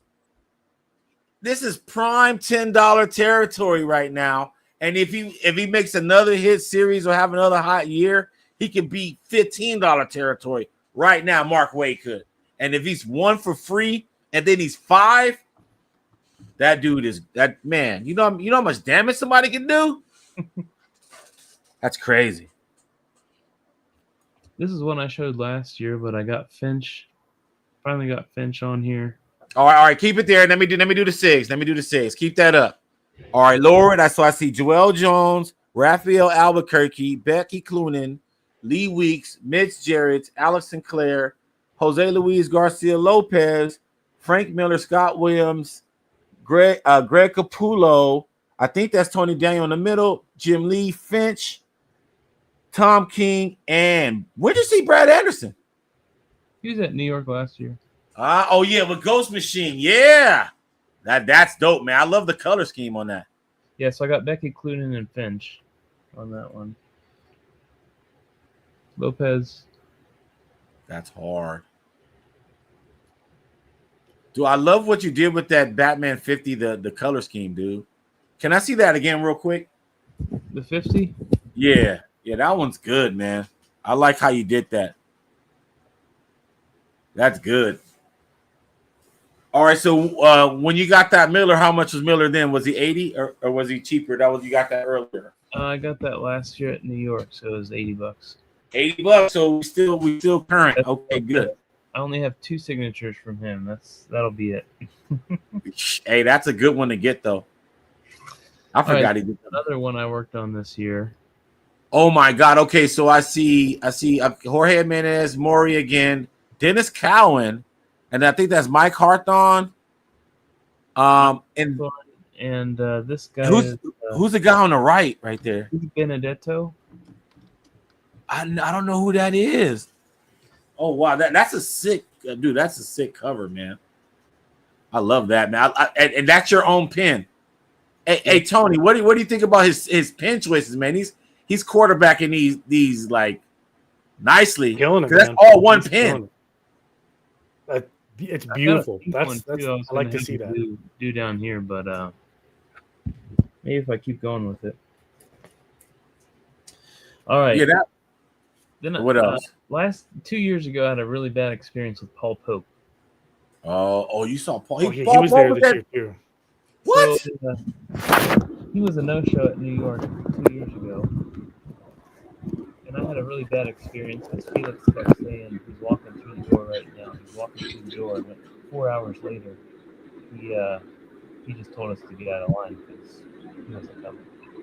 So I was pretty upset at Felix about that. So when he was announced at Baltimore, I just kind of shook my head, and I carried my books with me every single day, and every day there was no sign on his table about signings. I just kind of figured he was a no-show, but somebody said that he did pop in and do random signatures.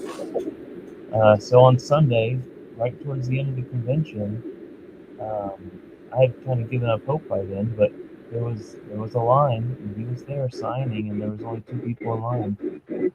So I pulled out my books, and I got my year 1 signed. There we go, the year 100. He was signing for free. Oh, so that's Paul Pope's signature. Oh, wow. His signature is gnarly. I've never seen a signature before. That's crazy. Damn, dude. See, that's a good get, man. That is a great get right there, dude. That is fantastic, dude. Yeah, Gabriel, that is woo. Dude. So yeah, you did your thing. Yeah, I got some autographs signed. I got Chip Kidd to sign my artist edition of Batman Year 1. And I got some original artwork. So, all right, so you give Baltimore Comic-Con an A. Yeah. Good show.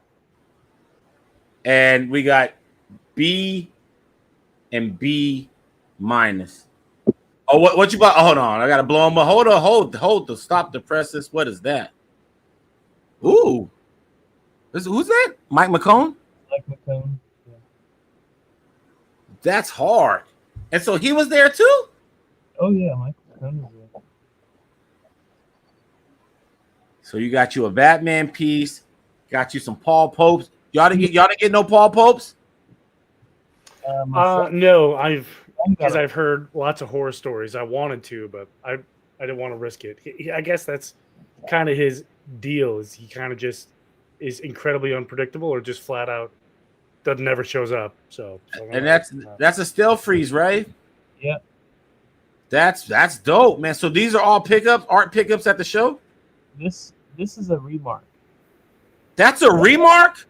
Dude, I give up, guys. I give up, dude. I give up. One hell of a remark. Dude, I give up, dude. What is the remark, guys? What the hell is going on now? And I said, well, how big is yours? I said, what is it, Mark? He said, well, it depends on how big the paper is. So I said, if I give you a 9 by 12, you'll just do it. He said, yeah. And he just put it down on it. Then he started adding buildings, stubble, and just kept going and going and going. I got this.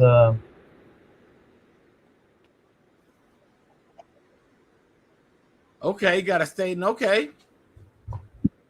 All right. So this is what you got all this at the show. Yeah, all at Baltimore. That's what I'm talking about, dog. Here's my Alan Davis I got. Alan Davis was there? Yeah. Yep. Hold up. What? Yeah, Alan Davis was there, and right in front of me was the people from Heroes Con. I guess they were. Hold up. I gotta make eye contact with these guys. Wait a minute. Alan Davis was there? So you guys are done with Alan Davis? Like you guys are done with Alan Davis? I saw him in Memphis a couple of years ago, or last year, whenever it was. Yeah. A couple. He was in Memphis a couple years ago. Who's at this one? Yeah. People were asking him if he's going to come to Heroes. They said, we'd love to have you come down to Heroes. And he said, I'm done with conventions. So I don't know if we'll see him anymore. I don't know. Alan, man, Paul Pope. All right. So and y'all just didn't have anything for Paul Pope because you said because of the horror story. Well, okay. So what don't I know about Paul Pope? He's notorious for being late or just flat out never showing up. And that's what he did at Baltimore. I mean, he would have a whole bunch of people in line, and you come back around the circle, he's gone. And people just walking by, and what he was saying, there was no signage on nothing. You just guess. I thought he just flat out canceled because they took his stuff down off his booth. And they're putting it back up a few minutes later because he showed up for like 15 minutes to do a few signings and took it down again, and then he left. He did that a couple of times. Completely unpredictable. Okay, So it's like I ain't got time for that.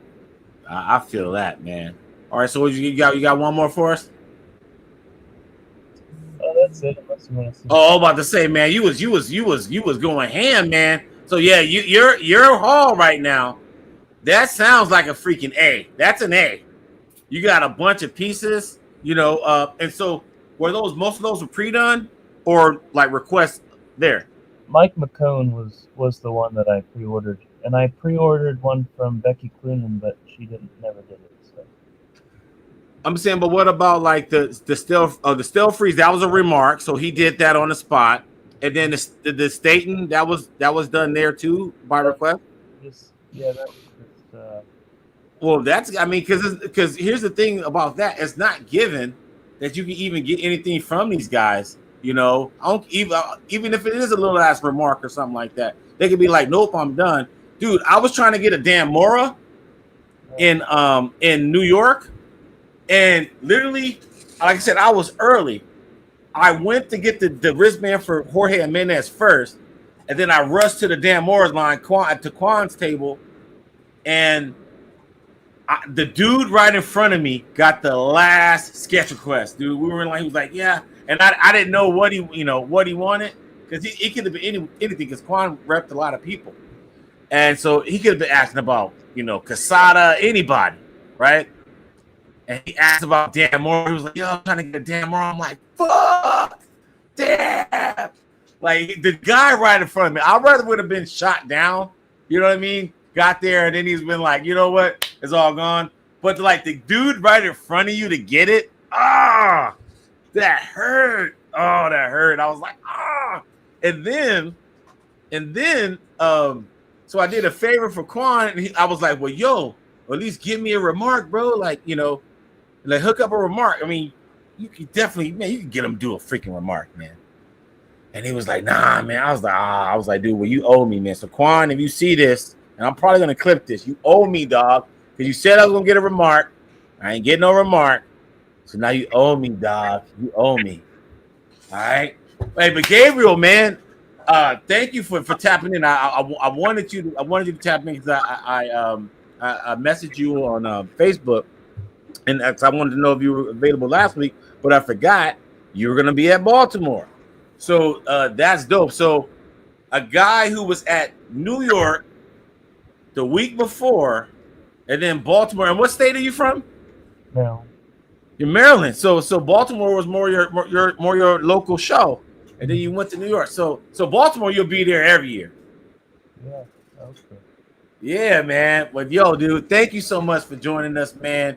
And hey, man, you want to tell them where to follow you? Pastor Batman. Pastor Batman. Follow Pastor Batman, man. Thank you, brother.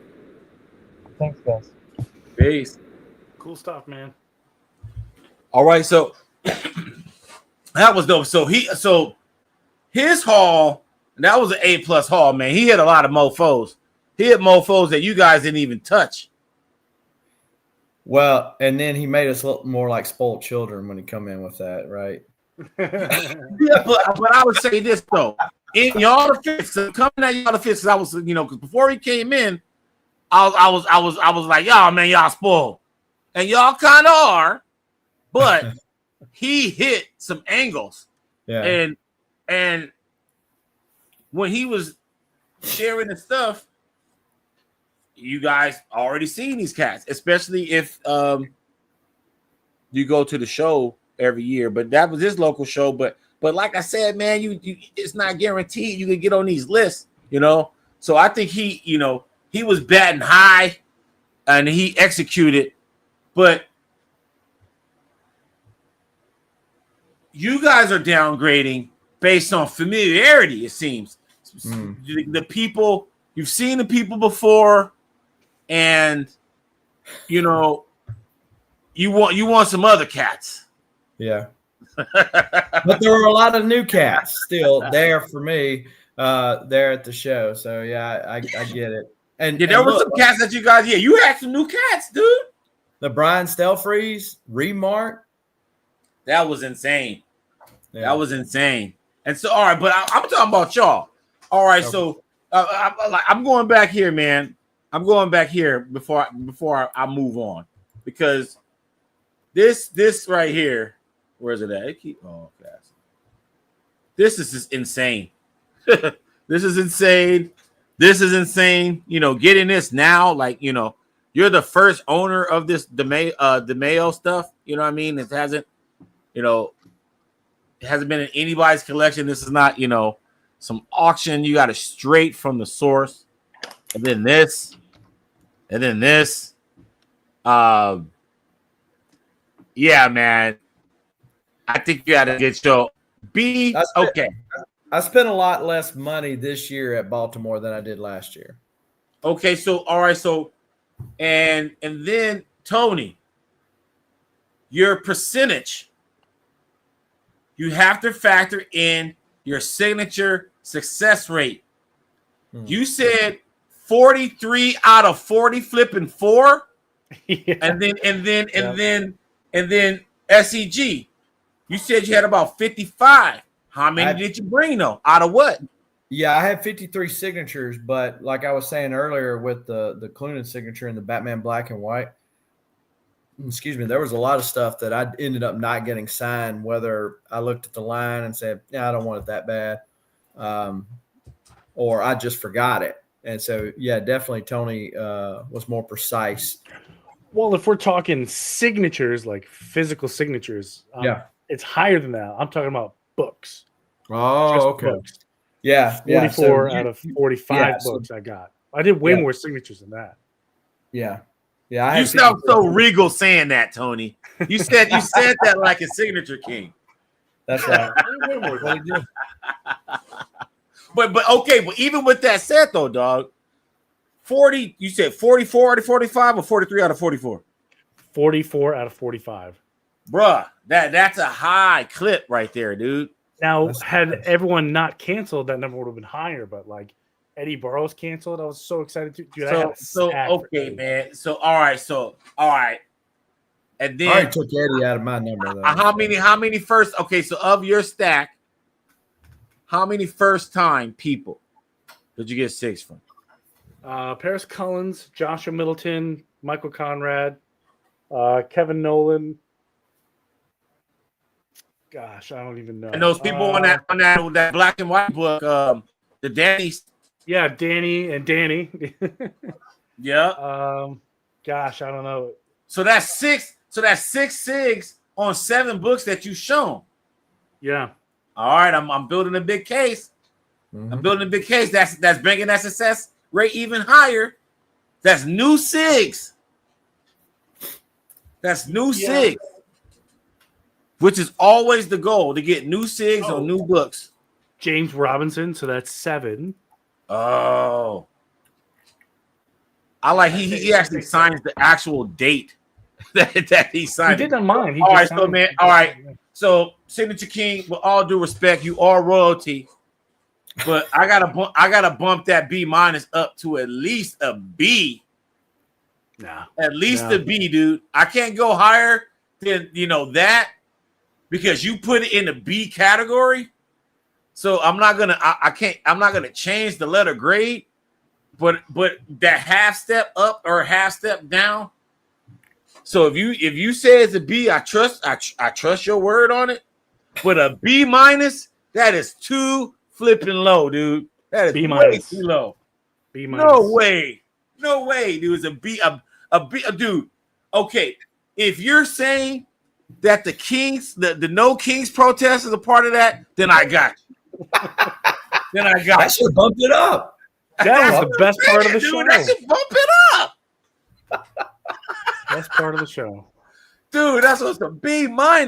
Bro, man, you got harassed. You're part of history. You're part of history, dude. Whoever was protesting, they're gonna be like, dude, there was some fucking guy. Well, we were protesting to have the nerve to wear a King's outfit. I guarantee you, someone didn't have the complained nerve about to play Yogi innocent like he was going to the Guaranteed. Comic-Con. You made somebody. Somebody posted on Twitter, look at this doofus.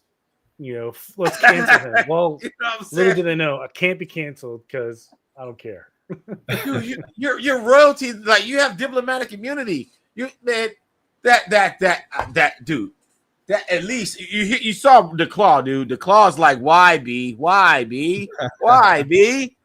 What's going on? I don't. It just seemed, in simple terms, you have those people who come back every year just because they live close, and it's super easy for them to get there. But I just felt like, and maybe it's because of the media guests. They had more media guests this year than they have in the last 10 years. More than I've never noticed. Normally they have like 2 or 3. This year they had 8. So maybe some of the budget came out of getting creators, and they went with media guests. They didn't even get, in my opinion, they got mid-tier media guests. I don't know. Maybe that's some of it. Like the voice of Phineas and Ferb. Like, bro, no offense, but who gives a damn? Hey, and those cats be charging the grip. Like, yeah. So for one of those, $80 piece. Yeah, so and sometimes they charge a fee just to appear there, right? So like their cost, you can get 2 artists for one of those guys, and so like that's where I'm like, dude, who really cares, right? Is Phineas and Ferb even out now? Is it even new episodes? No, right? I also can had be wrong. the voice of X-Men 97, and when I saw them at C2E2, they were $100 a pop. So to get the whole shebang, you were out several $100s. Yeah, man. See, that's why I'm a comic book collector. Comic book, I like that the celebrity thing. Now getting a free one, great. I'm all for that. But man, those charge, because then I'm like, dude, you don't need my freaking $100 SIG. That's when I start getting on that. Like Frank Miller, right? Most comic book creators are underpaid if they were just going off of sheer page rate and covers and stuff from the industry itself, right? Most comic book creators can't live off that. They have to do other things, right? If you're a freaking you're a TV star that did a bunch of movies, man, you're living off residuals for the rest of your life, man. And you're charging, $200-$300. And you got 200, 300 people in your line? That's insane. I mean, imagine when Taylor Swift started just doing autographs, man, how much she going to charge? It's going to be crazy. It's gonna be like Just trying to drop like off your kid. That's how you- right here, dude. Like I'm just giving you my left arm whenever you need a donor here. You know, that's one sig. Man, it's crazy, man. It's crazy. All right, so I gotta say, man, at least a B, Tony. Nah, Gee, can't do it, man. Can't do it. a B minus, B a minus. B That's minus. still a good show. That's a good show still. No, B that's minus is great. that's to me. Our standards is high. A B is like almost mid. It it's was a like- mid show. It's It like was a it's mid-show. like okay, so it's a mid. So Baltimore was mid. I still Damn. had fun. I still Oh my enjoyed it. god. Oh my god. Thanks to Southern Oh Comic Book for my keeping me God. company. It was fun. I'm not saying it was a fun show. It was a great show. I had fun. Got to hang out, talk comics, which is great. But I feel, and I lied. I said 8 media guests. It was actually 13. So 13. That is a lot. that's a that lot is a for Baltimore. Every year they that's a do like maybe 4 or 5 tops. This year they had 13. You can tell they cut B that. minus. That's a royal B too. That's not an average ass, school in the hood. This is a royal B. This is from the Royal Signature Land B. This is a real highly weighted B minus. Okay, not some fugazi ass school around the way. This is from the school of Tony the Signature King. He's saying B minus. Book it. Okay, 2025 B minus. All right. Now SCG, yours a little bit harder, and I'm gonna say still, you gave it a B, right? Which is the score that I give, the grade that I give Tony, right? And I would say, all right, you met a lot of new people, right? The Aberlin piece was fantastic. Do you have a DeMeo piece in your collection prior? No. Oh, but see, I could have got that. I could have got that without going to Baltimore. So I definitely see the error of my way. Did you have to pay for shipping? No, but Matt would have charged for shipping. So. Oh, he don't charge. Okay. But the thing about it is, I get it, but for me, Baltimore is the furthest I've traveled. Well, I don't know. Kansas City might be the furthest I've traveled for a con, but it's a far con. So so you got to have some top tier stuff, and it did kind of let the wind out of my sails when Eddie Burroughs, backed out. Oh, he wasn't there. I backed out. Yeah, canceled. Oh, that would hurt. Olivier Coipel did that to me, and Clay Mann did that to me in New York. That was a good chunk. I had a stack maybe like that with Coipel, and he didn't show up. That really pissed me off because it's like you added weight to your luggage, man. And it's like, dude, I would have just left that at the house. But so I do think when you a highly anticipated guest canceling is a perfect eligible demarcation. You know what I mean? All right. So Eddie Burroughs didn't show up, and you were targeting Eddie Burroughs too, Tony? Yeah. I had a stack for him. So you had something major. So let's talk about cancellations. Any other cancellations of note that you guys wish were there? Don Rosa was supposed to be there, but he's been having issues with his wife and some health issues personally too. I'd actually bought a book in Norway, a Donald Duck book for him to do a sketch in, so specifically for that. Garth Ennis also canceled. Garth Ennis wasn't there? That's true. Yeah, he did. Oh, okay. So all right, man. So all right, because if I was there, those were cats that I wanted to see. All right. Jay Lee also canceled. Jai Lee. Yeah, Jay Lee. Yeah. $10. Okay. All right. So you guys are bringing me over. So it's now we got your accuracy, but then when you weigh in absences, right? Key absences. Then it's making me think you guys made the best out of a situation that could have been better, it seems. Yeah, it could always be better, but it certainly could have been worse, right? I mean, if it had been worse, though, I wouldn't have made the trek to Baltimore as far as So it. did you drive there? No, I flew. Okay, man. I drove, man. That was probably the furthest drive I've ever. It was like an 11-hour drive, but I just wanted to see what that was like. But it was cool. We had a free room, so it was like we were able to like hang out and drive around. But Baltimore, I just dug the show. It's not a big show. I wouldn't classify it as a big show. You know what I mean? Like you can't put it in the same class as C2E2 or Mega. I would say Baltimore is the size of like Philly. Like Philly, it's not that big, but it's not a small show. Like Memphis is a small show, But I would say Baltimore is like the median size show, across the nation, but it has the luxury of having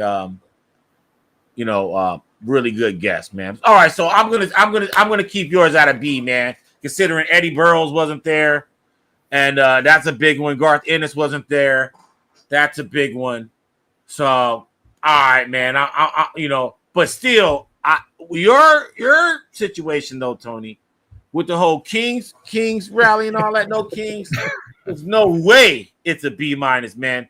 You have an epic tale, like somebody, like on Game of Thrones, when the king comes in, you got somebody that talks, oh, he's the first of his name, and da da da da. That's gonna be a part of your whole like legend when you step into the arena that you defeated the No Kings rally, man. And it didn't defeat you, dude. You were 90-something%, on your SIGs, bro. Like that's a big win. You should have came home to your castle and you're unscathed. They were even afraid. They were even afraid to touch you because they were like, dude, this guy could really be a dignitary. So I'm just saying, man, B-. I don't know, dude. All right, so moving on. Sig Slayers update real quick. We're gonna get up out of here. JM DeMatteis, guys. So if you guys are, you guys talked about the whole comic book world, Guy Gardner, right? Well, hey, this guy is one of the architects of Guy Gardner as well, after Joe Staton and Steve Englehart. But he talks at depth about he and the late great Keith Giffen's relationship and how they developed the dynamics to create Justice League International. And we also talk about his animation career. He's wrote some cool episodes in the Diniverse that I appreciate. But yeah, Jam DeMatteis. Oh, and then also just the secret to writing comedic action comics, which is what made Justice League International, such a hit that it wasn't too serious. But when it got serious, it was still, people, took it serious. And so, yeah, JM DeMatteis, man, we've had a great month over here at the Sig Slayer Station. Check out the Jeff Loeb if you haven't seen it. This was a couple weeks ago, but this week we had Mike DiCarlo, guys. You guys have to watch this one. I'm talking to you two guys because Mike DiCarlo, this is his cover. That's not Jim Aparo. And DC has not credited him for this. And so I actually saw this art at the DC archives. I was there one time and I saw all the alternate art. And this was years ago. This was like 2017. So this was years ago. And this Robin Lives came out last year, I believe. And so I saw the original art for this. So I just assumed that it was all Jim Aparo work. But during this interview, Mike says that no, I penciled and inked that cover, the one that says Robin Lives and he's holding Robin. He said, I did that and DC did not give me credit for it. And he says, DC, hey, if anybody's seen this cover, I did it, I wonder why they didn't credit him. And that's that, I'm curious too. and so I want to kind of make some noise about it because they made a heap of money. They even, believe it or not, what's funny about this, speaking of J.M. DeMatteis, right? Speaking of J.M. DeMatteis, he was the one that actually wrote the Robin Liv story.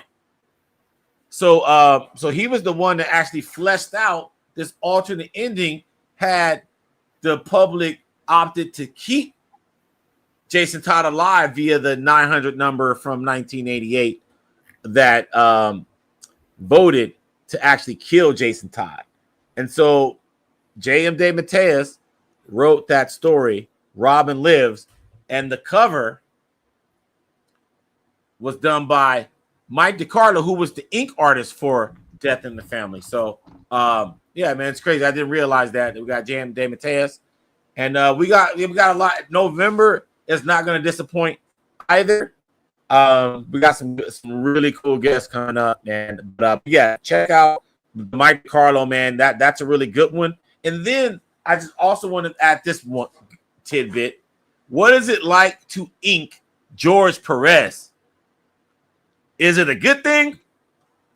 So that was another awesome point that Mike DiCarlo made. And so, yes, check all that out. So we're about to wrap things up, guys.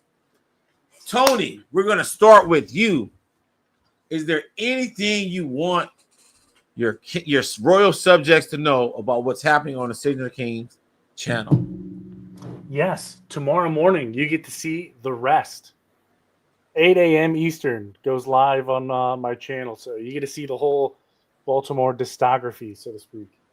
And there's, like I said, there's quite a bit here, so a lot, and that's what's coming up. A lot of shorts. The room is almost done. I think I could finish it up here by Halloween, which is looking great, man. Yeah, wait till you see what's on this side that you can't see. So it's pretty cool. So that's coming up too, so stay tuned. But yeah, the most current thing is Big Baltimore Comic-Con Hall tomorrow. Fantastic. SCG, what are you doing on your channel, buddy? So probably in the next couple of weeks, I'll be getting back to doing the TLDR with Carl Choi over at 24/7 Comics. Then also I've got just purchased. The check has cleared.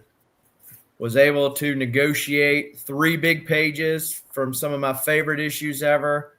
So I'm going to have to, when those come in, those are going to have a special show just for those 3 pages. Yeah, and I'm gonna give them a little sneak peek of one of the big ones right here. You know, Yeah. He's gonna have to sell his house to buy that. Yeah, I know you snapped this on. We can't wait for the unboxing, SEG. We can't wait for this one, dog. For him to purchase that, he had to sell his house and fork over one of them kids. That's funny, man. Well, we can't wait to see all that, man. And yeah, so next week we have J.M. DeMatteis on the channel. We'll be back next week with another fantastic rendition of this Stash Wars Live. And so stay tuned for that. And then we'll have J.M. DeMatteis. And then we got some new episodes of The Process coming up, as well as we have new animations from Doug Mankey dropping this Tuesday. Well, hey, guys, that is all for our show. Thank you, guys. Oh, wait, I'm sorry. No. I keep doing that. We have a raffle. So we got 4 entries. I'm going to give this away no matter what. So the winner gets this awesome poster. It's the poster of Batman #1 on the right here. So I want to keep it nice and flat and crispy for you guys and let you guys unveil it. But it's Jorge Jimenez and it's Batman #1. So it's this image right here, just so you guys know. So, and then also to redeem your prize, please follow Six Slayers on Instagram. So message me on Instagram. Yo, Mike, I won this. I'm blank, blank, blank. And then so I know how to contact you and send this away. So I'm gonna draw right now. And hey, may the force be with whoever won.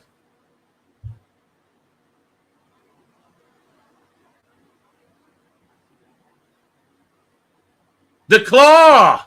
Ooh. Yeah. I'm glad you won this, dude. The Claw. This is yours, man. Just hit me up on IG. Hit me up on IG, and I'll ship this to you right away, man. Yeah, man. You deserve this, and hopefully you'll get this signed by Jorge Jimenez. Absolutely. Yeah, man.